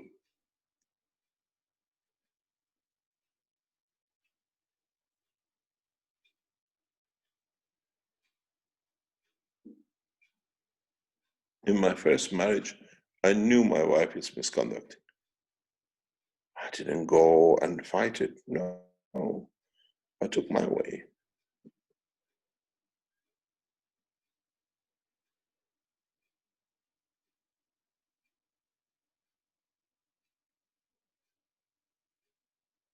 Because when it came to the time for it,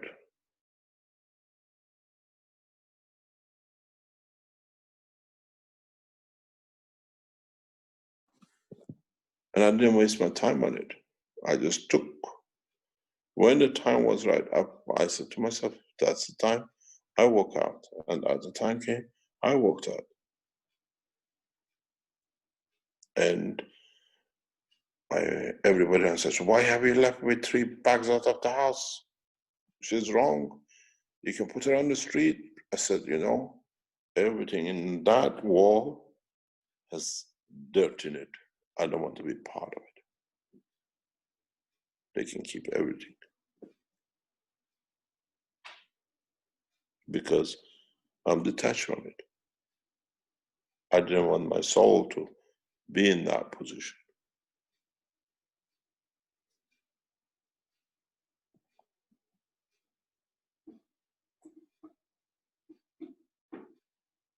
There is something very, very simple in understanding. You cannot steal from yourself. And then if you go and steal just to do it because I was wrong, I did wrong or whatever, you go through the same process of what you did wrong to yourself to pay again.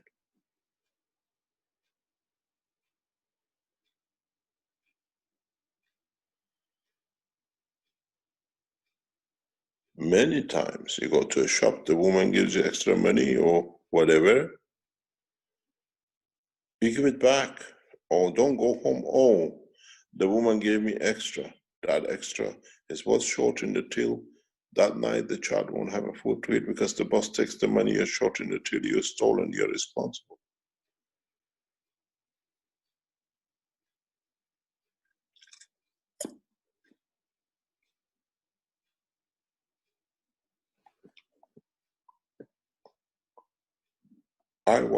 I ask, and it's been my way all the time. And a lot of people don't like, so why do you keep on asking? Because you want me to abuse you? Are you a woman in the house just to be what I want? That's the Arab way. You go and live your way. The same with the husband, the same with children, the same with the cat, the same with the dog. In our house, the dog has the same way as the children and us. And he knows it. He barks it till he gets, I want you eating, I want food as well. And he comes to me and says, whatever is on your plate, I want as well. I want to see what, I don't want to eat, but I want to know what is it. I always have to give a piece of my food to Mr. Tupper. He says, do you want this? Is that what you want? He smells it, he tastes it, he smells it, and he walks away. And that's it, it's done. Because he has the same right.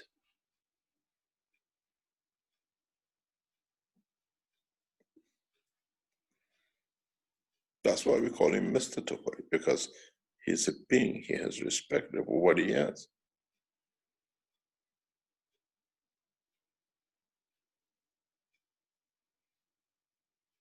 Every time we go out, Caroline has to buy him a toy. The house is a toy house for a dog because he expects to get a toy and he plays with them. And when he finishes with them, he's the tidiest dog I've ever seen. He's got a corner, he knows when he finishes with the toy, he puts it back because he knows we don't like toys around the house to walk.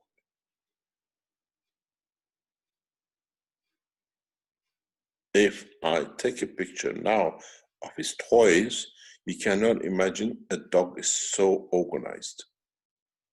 He takes a toy, he plays with it, he puts it back. Better than the child because he's respected, he's honored for what is here, the pleasure he gives us.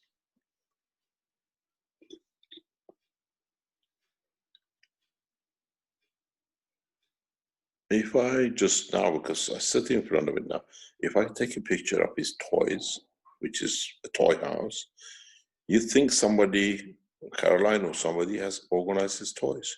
He does it himself. He comes, he brings it in the middle room, he plays with it, he does whatever he likes, and goes and puts it back, and he goes and takes another toy. If you respect anybody with the soul, they respect you back.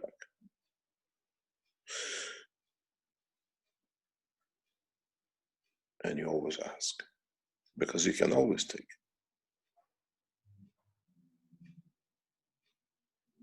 And this is what we have to learn.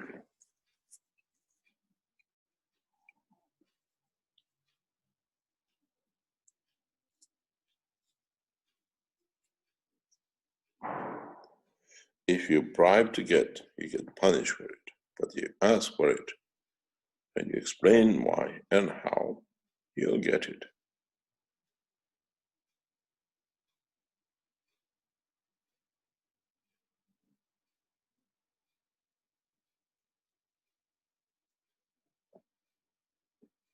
And what does Universal Council says? I'm present. I'm present. But what did you ask? Are you present in what? I'm present to give from my soul that allows that elevation of whoever is supposed to receive this, that they become to my elevation, or I come to elevation to understand them.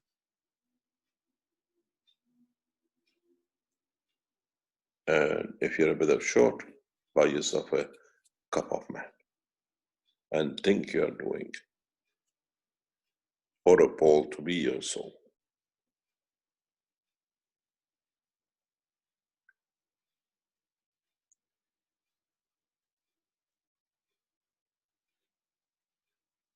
If you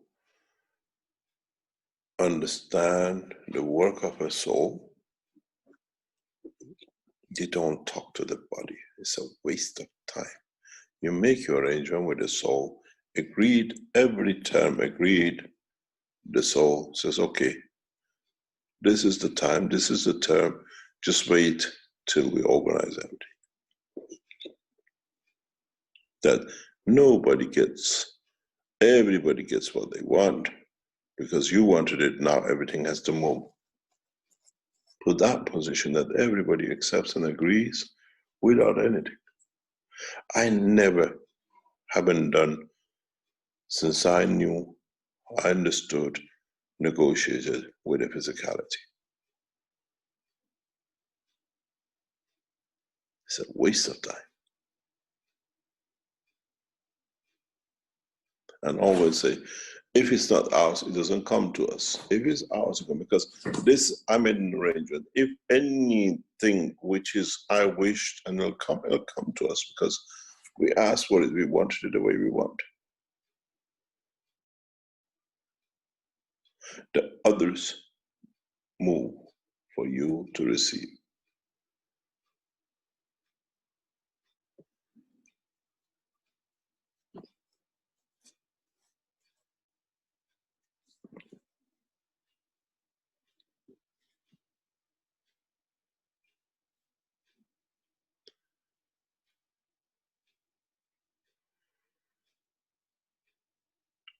I give you the cup of man for a man to become wise, but with this cup of man, a lot of people have made the wrong man and they expect it to work.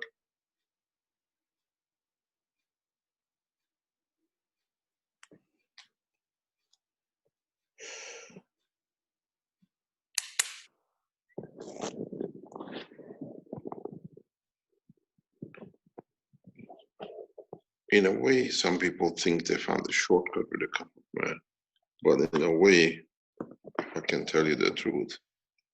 You know, they said we made gold, the testament. We made the cup of the man for the man to be tested. If he is really man for himself.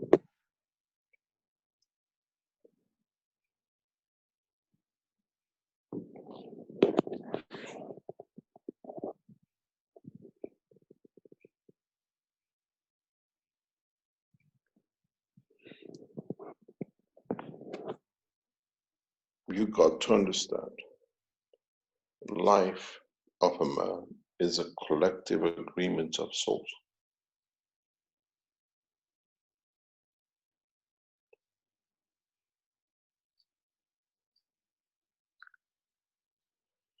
And you got to understand, when you take a step to do something, always get the agreement of the souls. Then you let the physicality do the time it needs to do and what it needs to be.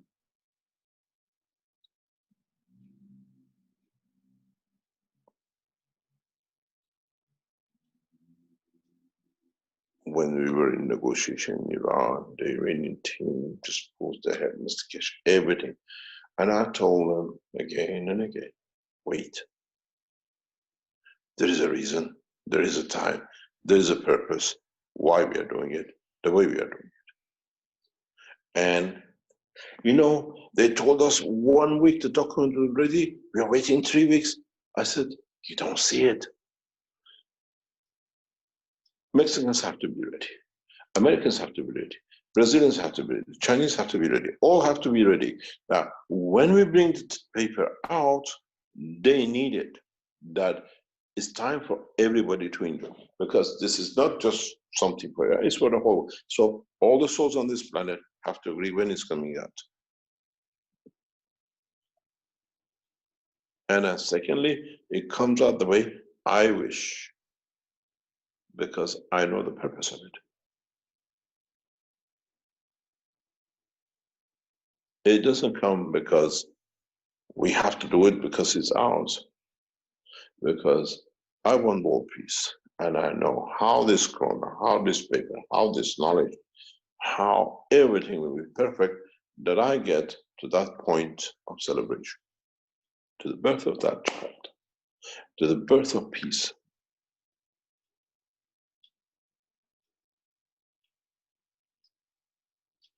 Where the whole structure of peace can start, for not just man, for the soul of the man, where the soul gets fed, that it feeds the physicality, that then in that process, man does not need to kill anymore. Because man does not need to cut a tree to have a wood to burn. Man doesn't need to destroy anything. The commitment is to the whole of creation, what breathes on this planet.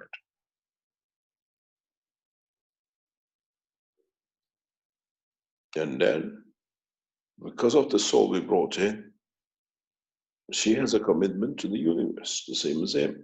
So those two commitments goes together as one that brings the same thing right across.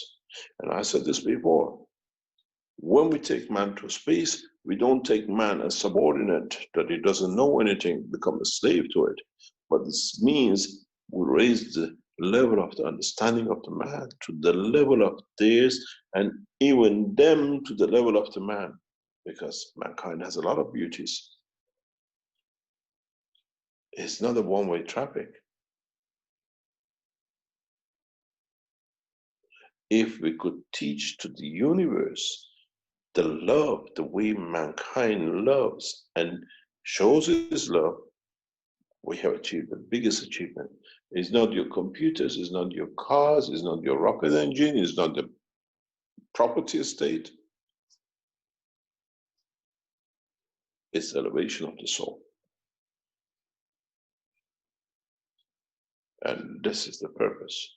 We are not here to teach you how to make God knows ganses and make cup of man. It's to show what you are good at in the physical dimension. You're good at elevating each other's soul. We call it the love. You call it the love of a parent. You call it the love of a father for a son, for a child, a mother for his children, a man for a woman, which elevates it. Then, within the frame of correctness, teach it to the rest of the universe.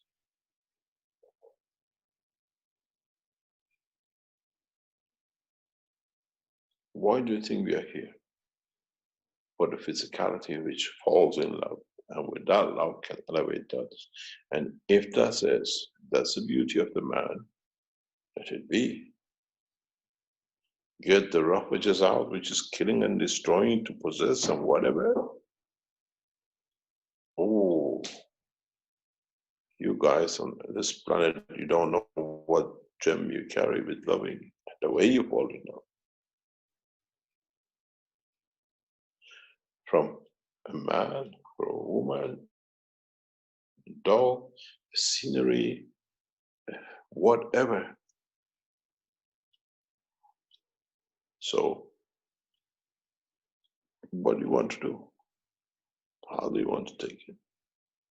Make your term with the soul. The physicality will march on. That's what the head of the Keshe Foundation says. How can I get that little spider? Speak to his soul. Understand his emotion. If he needs to bite me to get the blood, I give that energy of the blood from mine to you. And the spider moves because you already gave him what he needs. Because I need it to survive.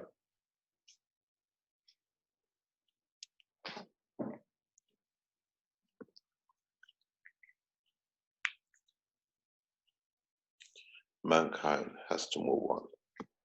I have no choice. I put it this way, the amount of cancers you're making, very soon you move up without you knowing.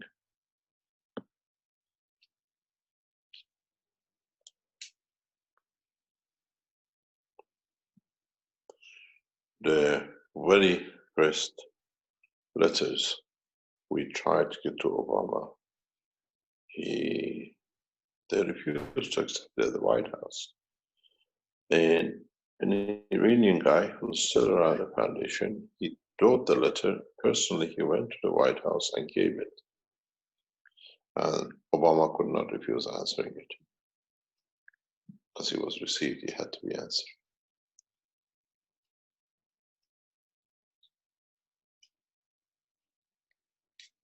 And in that answer, it wasn't very nice what he answered, but in a way it was a beginning of a beautiful relationship because he understood.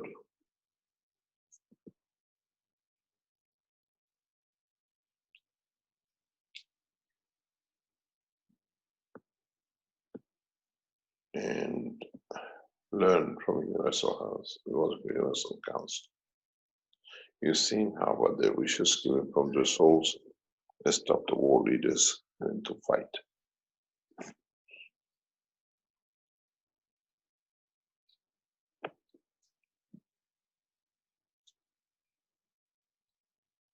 And in North America, as you heard, the 3 ex-chief of staff have told the present chief of staff, you don't put the army against people, not to kill. No thanks, you don't follow the president, you follow the nation. It's the first time ever chief of staffs have gone against incompetent leadership. Because they know they're responsible, they know what happened.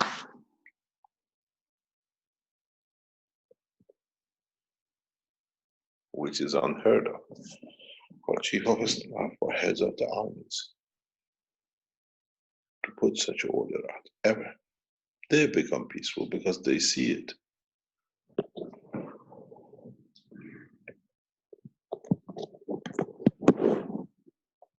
When I was speaking to ex-head of CIA a couple of days ago, he says, we have no rulers, we have nobody here.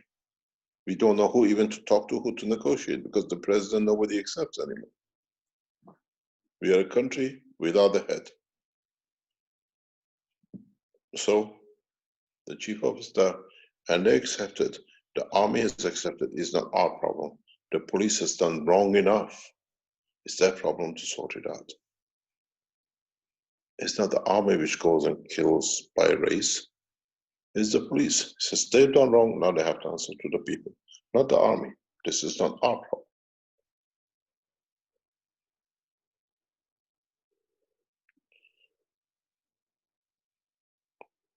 How much of your wishes, what you put in, has shared in the dimension of those who are the true leaders. 4 years ago, they put the things in, shoot as many as you can and go.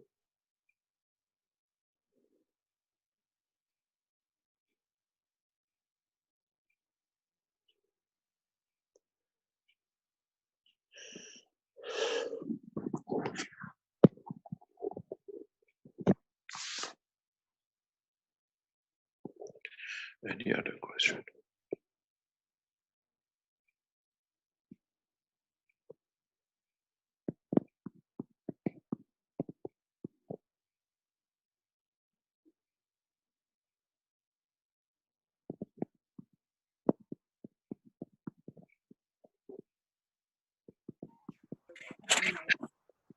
Mr. Keshe, I have a question. This is Brandon. From? From Almarak, America. Yes. I was wondering if you could speak a little bit. I feel like we got a taste of this earlier when the head of the Keshe Foundation read to us. You had said a few months ago that the Keshe Foundation was heading to a position of being free of hierarchy. And I'm wondering if you feel that we're there right now, or if you feel that's a position for the future. And is What there do you going mean in that sense? One more time, I'm sorry. No, I said, what do you mean free of hierarchy? Well, it was, I feel that I'm repeating something that you said. Yeah. So are you asking what do I think free of hierarchy? In Keshe Foundation, the way we structured it is that we all work in our own way, and we have a very loose management style, which is more or less nobody is the boss. Even if you attend any of the meetings, I don't attend any of them. Recently, I think maybe it's a couple of years, a year, more than a year, 2 years, since Ella has taken the responsibility of it. She's a highly competent woman, and she's done a beautiful job with it. So we don't have a hierarchy. I mean, most of the management team of Keshe Management, maybe they're here. We don't have a boss. We say what we like, and whatever comes to it. And things are done that way. And the same with the Universal Council. There is no head of Universal Council. And this is a very dilemma, especially if you read the recent communications. The majority of the souls wishes who want to join something that way, there is. If you join the Earth Council, it's the same. Because we do on the structure, instead we have management team, we have teams who are responsible for things, but that is a structure of running it. Somebody knows what's happening. But the biggest problem with the management of Keshe Foundation is me. When I go in, the voices changes. And when I'm out, the voices changes. And that's always been that way. We don't have a hierarchy. We don't have Ella as the head of the foundation. Somebody who's more or less, she's devoted her life to the foundation, to the work, and the same as we see, she's received one of the most beautiful souls in the universe. That's a gift I could give her. And in that process, you will see the way things will take shape. And still won't be any hierarchy. We have to have a structure of things getting done. We don't have who's the secretary. We still have no secretaries in Keshe Foundation. We don't have any. We just people who are in their job, what they accepted to do, and it's done. And you've seen many people have come and gone, and they served at the time for what they came here for. Because if you understand the way when I tell you about the soul, I always said, in the Keshe Foundation, souls came in the time was needed, they served the purpose, and then they took the physicality because that was the time in it. And those who came here to abuse it, and the soul found a way for them too.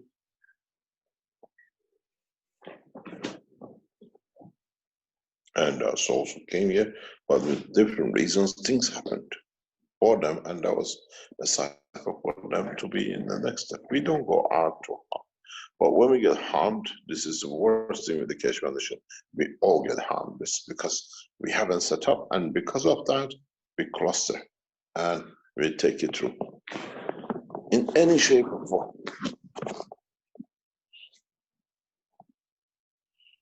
You have one of the longest term people who's been around us here. He can tell you he's one of the board of directors and board of management of the Keshe Foundation. How do we meet? We just ask, somebody does.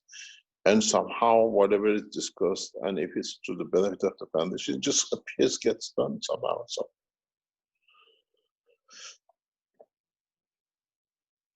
at the end of it, you have a structure, but we don't have a hierarchy. We don't have. We tried to set it up for global. It didn't work because I don't believe in it. Because we were in the American stock market, we had to do, and I don't agree with it, and it just didn't happen. Somebody's microphone is open. We have the same thing in other companies. I put management in, and I move away. It's their responsibility for the job.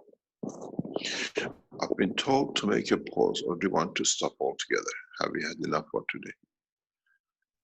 No, actually, I wanted to answer to Brandon in a way that is more close to his experience, that he could understand the hierarchy part.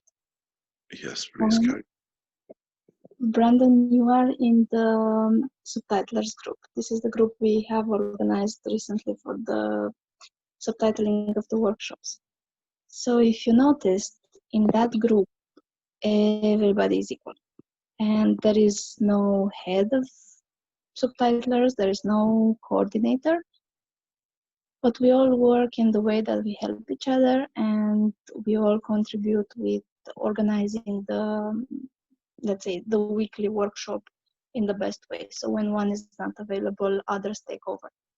And I ask you, did you feel in this group any kind of superiority, inferiority, or any kind of hierarchy? And if you did, why? If you didn't, how does it feel? Because the group is operating perfectly. It's providing exactly what it needs to provide to the entire humanity. How did you feel about it? Yes, I felt that I don't feel any sense of hierarchy. I feel uh, there's a way that everybody seems to take responsibility of everything where they can.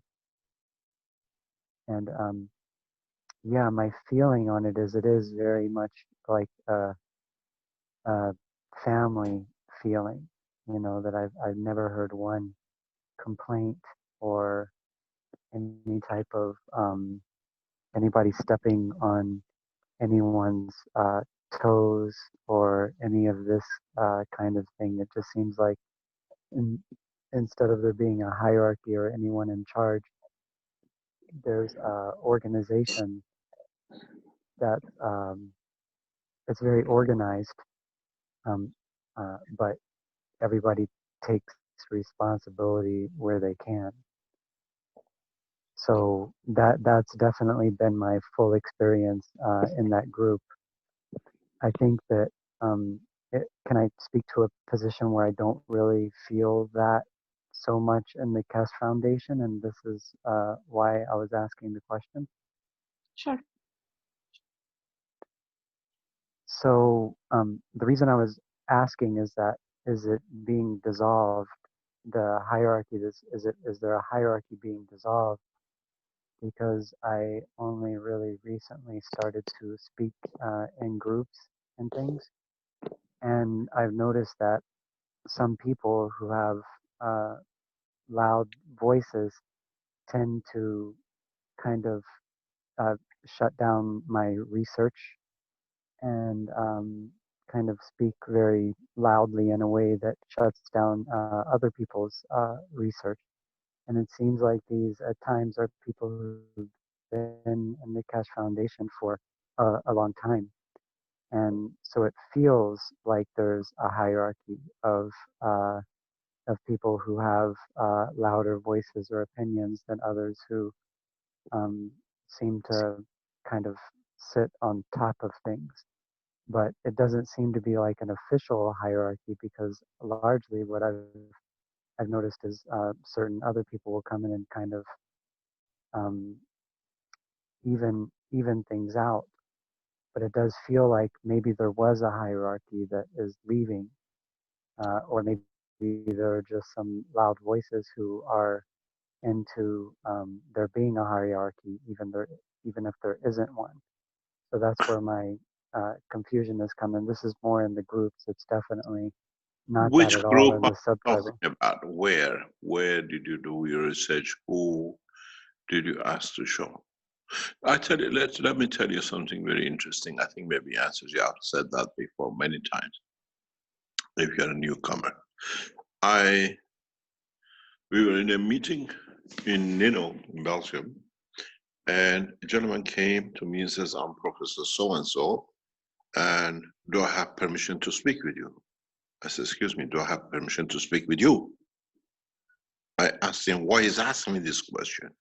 He said, "That gentleman over there," he said, "I need his permission before I can talk to you, but he's busy," whatever it was.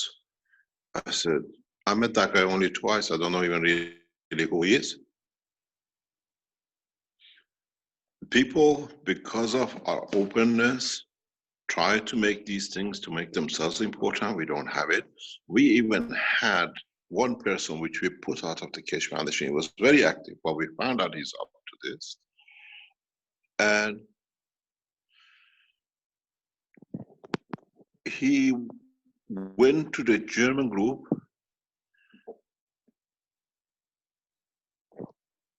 and in Germany, somehow he made it clear, because we were not aware, because everything he wants to do, he's the only one who can talk to me and they have to go through him. We were not aware of it. When we found out, I asked him to leave. We had the same thing in Brazil. The Brazilians were shaking when we went to Brazil the first 2 days. And I can tell you, it was a thing that one person literally terrorized the whole of the Keshe Foundation of Brazil. I'm the only person who can speak to Mr. Keshe. Nobody else can. And when we went there and the openness, Ella can tell you, she let her explain to you, they were shocked. The second day or so of the conference, everybody realized they're all the same. It became a family. And what you see in the Brazil group, the way they're working, is when they realize they're all equal and they can all work. She strangled them for 2, 3 years. We don't create it. Because of our openness, they abuse it. This is not the fault of Keshe Foundation. It is abuse of openness of Keshe. We had the same thing with Mrs. Mohammed in Iran very recently. She came and strangled everything, projects after projects, to the wall. Now that she walked away because she found out we know who she is, now we see people coming to us. I have this, I've written so much to Mrs. Mohammadi. No, because she only wanted to promote what she wanted to promote, which was planned by the Belgians to damage the Keshe Foundation. We don't create it. It's the people who are, or they've been around the foundation a long time, they think they can decide which way the foundation goes. But it's open. If you've been in that position, I'm very sorry, but we've had many, many examples of it. As would you like to say what you wrote to me? in one sentence, I'll tell you in another sentence. Whoever you think is putting that hierarchy is your imagination. And I know, I've seen it. If you notice the head of the Keshe Foundation with what we call the webmaster, has been after this to stop for a long time, and we managed to stop it in past 3-4 weeks. If you notice, there was like a hierarchy of people who could be on panelists, there were attendees. On the attendees, nobody could see anything, and the ones on the what do we call the panel on the top, they can come in and disturb. It was just a childish game. They could come in anytime, and you see it. He was trying. We were talking about it yesterday with him. For years, 2-3 years, he was trying to sort it out, and now it's done. Nobody's in the panelists except Rick, me, head of the Keshe Foundation, and what do you call the webmaster. And only when you're allowed you can open. If you look to 6-7 weeks ago, we kept on saying, can you switch off the microphone? Somebody's microphone is open. These are all finished. Because then it was decided who gets promoted, and it's my right to be in. Why? Because I've been here longer, I've done more. No, we're all the same. And now you see, especially if you listen to past 2-3 weeks teaching, it's so easy, non-disruptive. Knowledge can be shared. It's a beautiful flow in it. When the main part of what we share knowledge finished, we always ask, what's the question? What do you want to know? And even that, we have Rick looking after one place, what you call the webmaster looks after the other place. The other people looking at it, what questions comes up? And we now, if you notice, we pick up from anywhere. Even in the other teachings, even in the Iranian teachings, we've done the same thing. Everybody is eliminated because everybody is equal. There is no hierarchy. There is no guaranteed seat. The only guaranteed seat is Rick, head of Keshe Foundation, webmaster, and me, because we are there to do if we are there. And we are not there, whoever is spoken comes up. And this is how it's going to be. We see problems, but if somebody has blocked you or you think you're blocked, it's nothing to do with us. We don't have a hierarchy. Send it. You have a problem like this, info@keshe.foundation. That's where we get everything. info@keshe.foundation. The problems like this comes up, we see it. The team sees it, we'll try to address it. But if somebody tells you, I am justice, we don't have any. A lot of people made a lot of claims.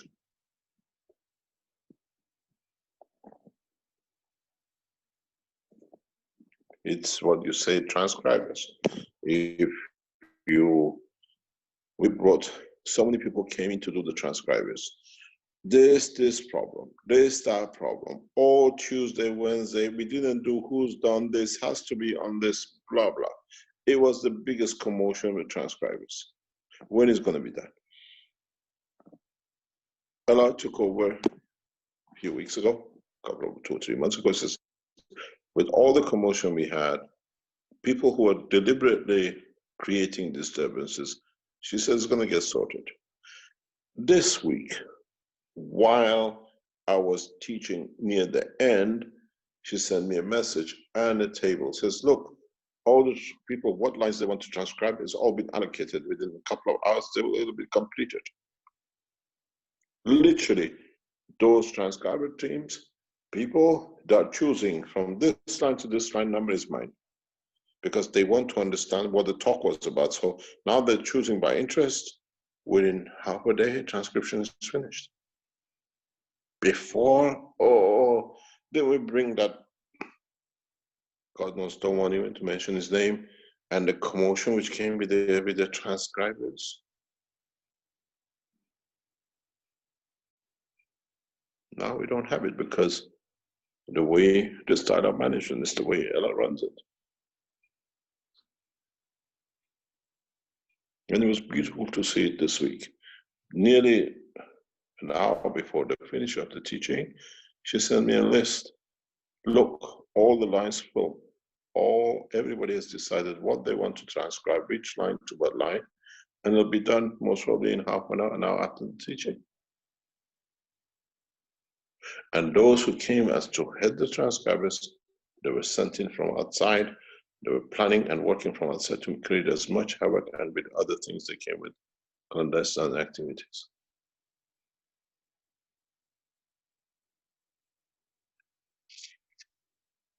So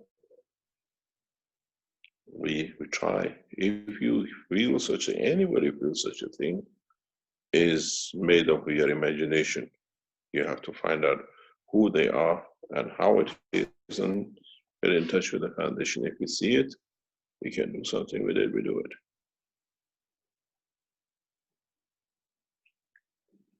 Thank you, Mr. Keshe. That's very clear. Very clear, we don't have a hierarchy. We have people who are taking charge of seeing to things and are very competent, like that work for agriculture. You have other people around us.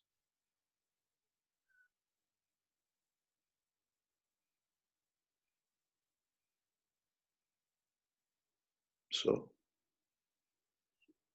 we know what's happening, but we can stop some of it. But you have to understand, as I'm stepping down in gradual steps, and I'm not disappearing, but by 21st of March next year, I'll go more into research and the science where I can support. And as Ella takes over, she's already taken over for past 3 years, she's run the show. We will see different startup management. And she more or less works the same as me. We were, in a way, I think we couldn't choose any soul better than her. And we've seen it, how it changes gradually. The more we take the shackles off the people and things in the past, the more we see progress. And it'll come. Each person, the same in China. The other Keshe Foundation in China, Wang Lin, has brought such a beautiful management style in with her team. I don't interfere. I used to go into meeting every couple of days. I don't go for 2-3 weeks now. It's not my job. It's for the nation. It is for you, and if you see problem, bring it out, let us see it.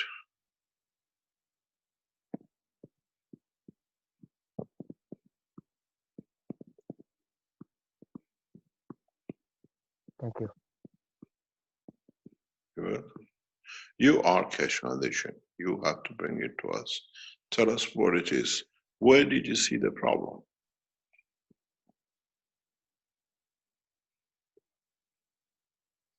Where was your problem? I'm not.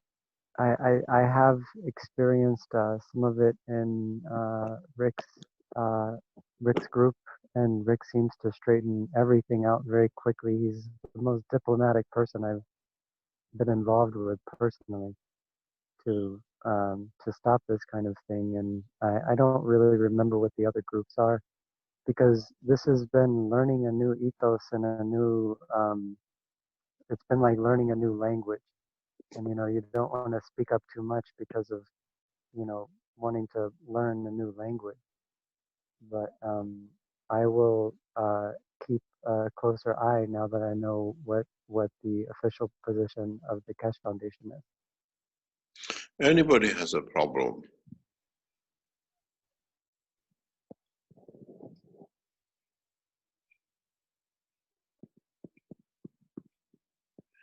anywhere.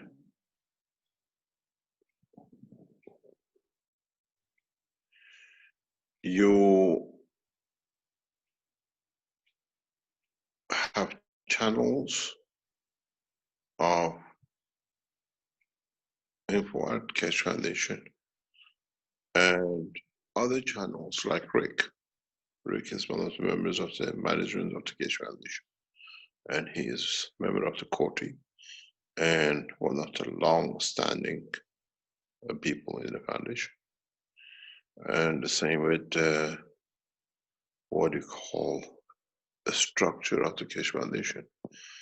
You let us know, we are not perfect. And where we see problem, where we see things needs to be done, we do our best to correct it. And in that process, we try to change.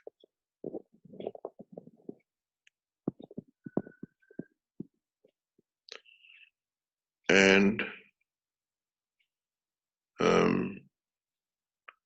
Ella is setting up a lot of things to go all the sales team the same, I hear.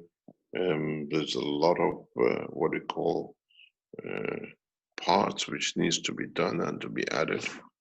And hopefully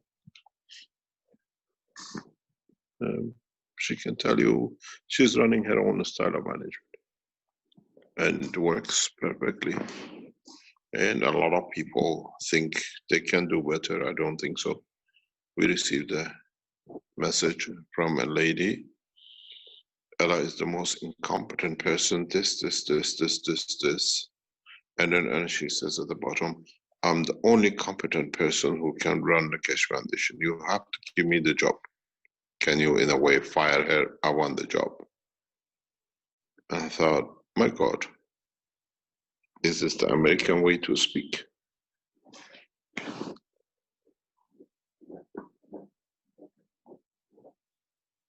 Mr. And Keshe, after, yes, everybody has the right to consider their own capabilities and capacities. The only question is, how much does the work serve humanity? And do you do it to obtain position, or do you do it just because you love the change and the peace so much that you don't care about the outcome? You just gave it and you left it there. It's not about position or who is in charge. It's about how much did you contribute and do you expect anything for it? Because then if you expect it, it's not unconditional. It's conditioned. So did you actually give from yourself, or did you do something that you can get something?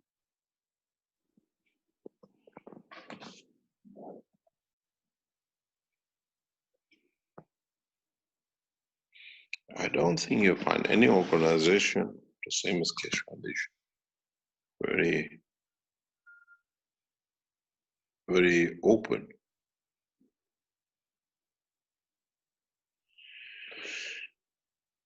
We are very a structured, unstructured organization, and this flexibility has allowed us to survive a lot of things. And the biggest problem comes now that the biggest structure is coming in, people fighting for, as you said, the hierarchy, which should not. But somewhere at the end, somebody has to be in charge of seeing the things happen, and we try to bring the same style of management to them to understand the way we work. You should enjoy coming to Keshe Foundation to do something, not to come here because you have to.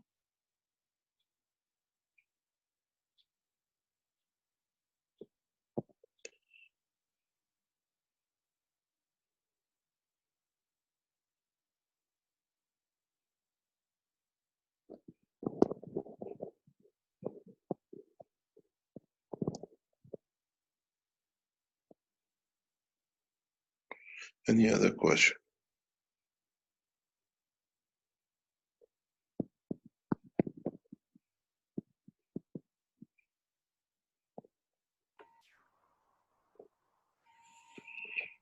Mr. Keshe, with all the people who are in attendance, I think it's a testament to what you said. It's a wonderful way to the cap on the meeting here. We are here because we enjoy to be here. Thank you very much. This is one of the most important things that we can possibly do. And for a lot of people, as I said at the beginning, they like to read about history, or even if they're fortunate enough to be there to see it. But we're all in a position right now where we can make history. So not only do we drive you with our souls and elevate the wings of your soul so that you can fly, but we want to fly with you, because we all have now a purpose, a real serious purpose, and we're on our way. Thank you very much. You got to realize this letter, which has come from the Universal Council, if taken up by anyone in a way, if your way saves one life, that one person can use it, and that leads to saving their life, that you have served your purpose of even being born. Not many people might ever get that chance that can save a life. And if by putting this letter out to newspapers, to the president, to the prime minister, to anyone, that leads to helping one person, not saving their life, to suffer less because of the availability of the knowledge, you serve your purpose. You might not know why suddenly so many things change good for you, but you don't think, is this what I did? Because you are not aware of it. And at the same time, you can do the same thing and go, not knowing you've done the biggest damage to someone, and you pay for it. Either way, it's not just all collect.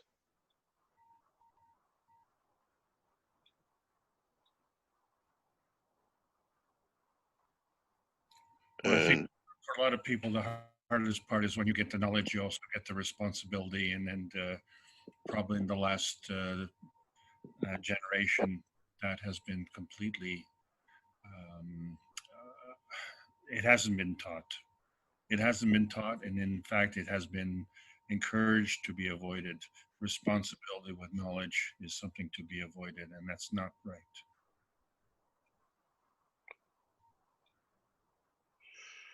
In a way, it has to be, we're all learning, and it's there, but if you can share this letter, for example, with anyone, this can save a life. You have served your purpose, maybe more than ever. You never know what this thing will bring in. And in so many ways, in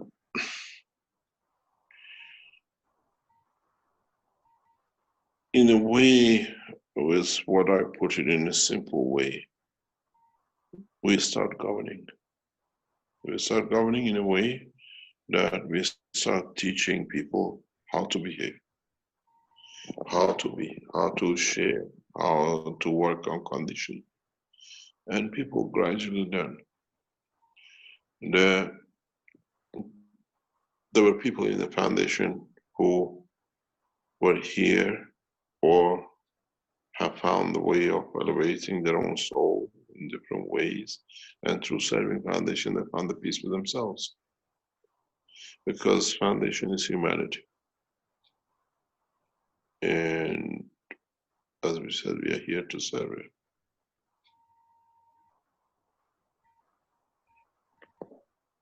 And we'll see what comes up, because this letter from Universal Council is a key, one of the keys to open up the foundation worldwide, but at the same time, is the key for next step of delivery of the technology worldwide.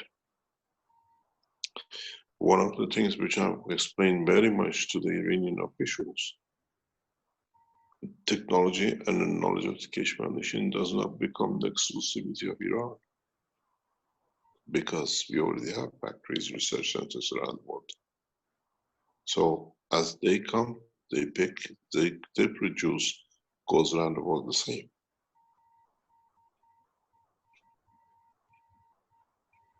The world of knowledge is a gift from the Creator.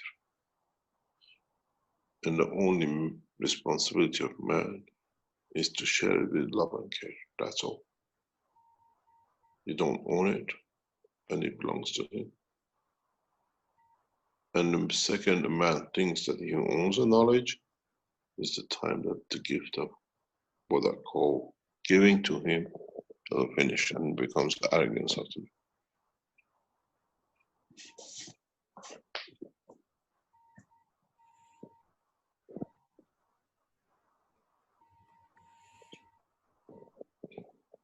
Well, as I say, nothing much happened last week, so nothing much is going to happen this week, right?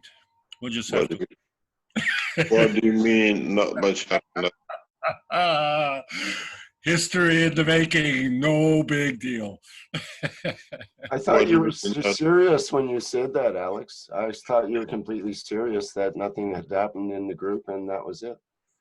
I had you fooled. I didn't, yeah, had me fooled. Nothing has happened, has it? No, nothing much. Just a little upset all around the world. Too bad, so sad. The future is so bright. What happened that we don't know? Well, what you the information on the 331st Knowledge Seekers Workshop was amazing. The work of the Brazilian group is amazing, and I think you know, I think with this group today, we have carried on that wave, and I'm really looking forward to the next week, the next exciting episode. While we are here as your American group,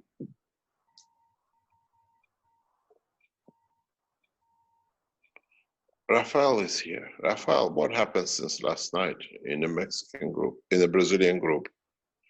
How have you progressed? Hello, everybody. Rafael here from Brazil. Hi, Rafael. Hi. What damage have been done for you in the teaching of past couple of days? So, do you mean about the last Portuguese teaching? Yeah. Right? What has happened in there after all the things they start doing? What's the progress? Yeah, now a lot of people came to me to go into our new group that we create here in Brazil for the people that are in touch with officials here in Brazil, the knowledge seekers that can get in touch with officials here. And now in this group, we have something like 20 people in this group now. And they are organizing themselves to build a strategy to, in the best way, go to the officials now, and to the TV station, to radio stations and televisions. So by now we have 22 people to be more exact in this group. And the other knowledge seekers are working today. They organize like a big spraying around Brazil. So this happened, everybody trying to put in the same hour at 3 o'clock. So this is basically what's happening now in Brazil, and I have a lot of people spraying around the whole country today. So with this group that we organized after the meeting, we have these 22 people now organizing themselves to build this strategy to speak with the officials in the best way and for them to be open for this. And what we are trying to put in this strategy is mainly what you said, Mr. Keshe, in the last teaching about the way we give this letter from the Universal Council from our souls for them to open themselves. So I think this is the main thing that we talk in the group, and we have some people there that are organizing themselves to do this now. I mean, the way has been the progressive, because the people in that group, we know a couple of them, they have the means of reaching the hierarchy. They have the means of reaching people in the government. And I think they should be able to do good. We need something established very soon, because with the talk with the Iranian officials, we need to be able to put teams together from Brazil that what the knowledge can be, or can be given the way to able to help as many people in Brazil as possible.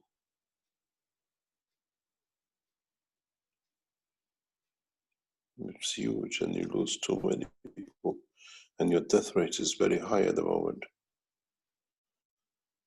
Right now we have more than, from the news, we have more than 30,000 now of deaths and more than 500,000 infected people here in Brazil. And the numbers are increasing every day. We go through records every day here through this number. So we need to act very fast, and that's why I think it will be not so hard to talk with the government officials, because that's what they are thinking here, the people that are in this group, because they are really scared now because the numbers just increase now. So they think now, in a sense, they are more open. The people who are in touch more with the higher officials here, they were talking with me this morning, and they said that I think they will be open because they don't know what to do for real. Let's see. We wish you all the best, and I hope your president find a way of peace with his own soul and his way of leadership. Thank you very much, Rafa.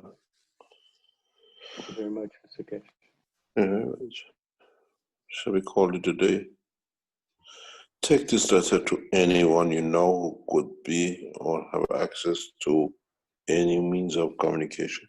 You have to get this letter out through little, small, working media, set up on internet radios, especially internet radio programs if you can get, and you can get access to that way. They bring you, they build it up, and work on that ethos of how we can do the best for the nation. You got the blueprint from the Iranian side, and it worked, and we've done a lot, and hopefully in the next few days and weeks we see more and more, because now we're moving into the next step of the work in Iran with the new space program, new flight systems, and it'll be amazing to be able to do it very rapidly. Thank you very much. Thank you very much, Mr. Keshe.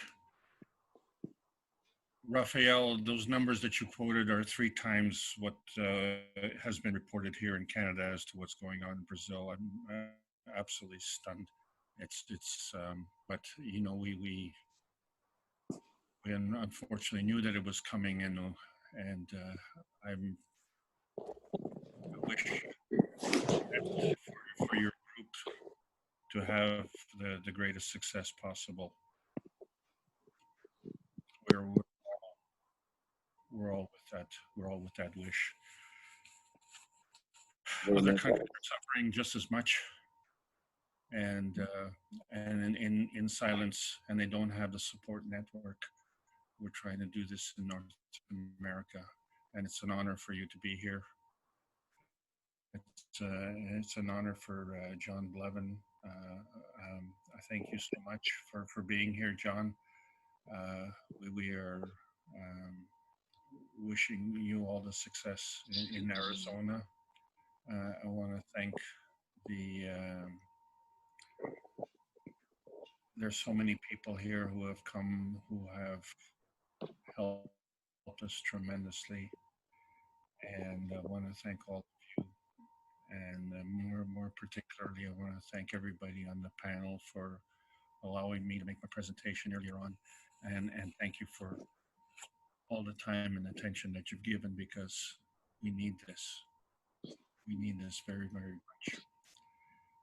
Peggy, I want to thank you for the beautiful reading that you made from the letter. And I want to thank you for being the host today and making this meeting a very wonderful meeting. And with that, I'm going to hand it over to you and sign off.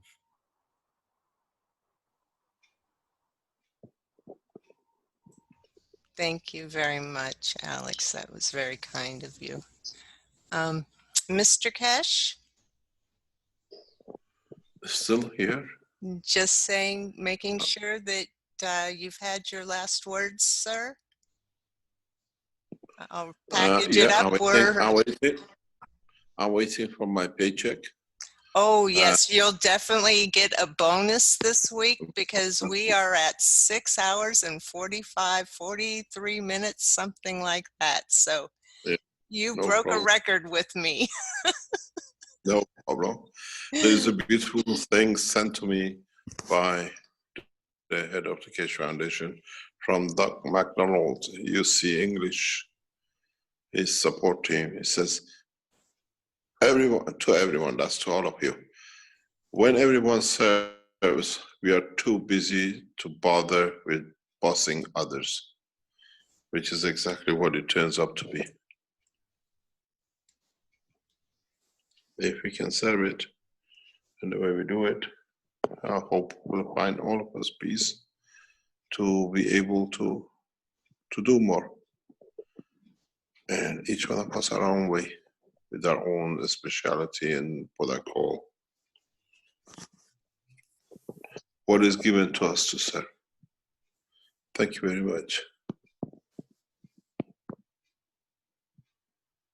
And thank you very much for having us here.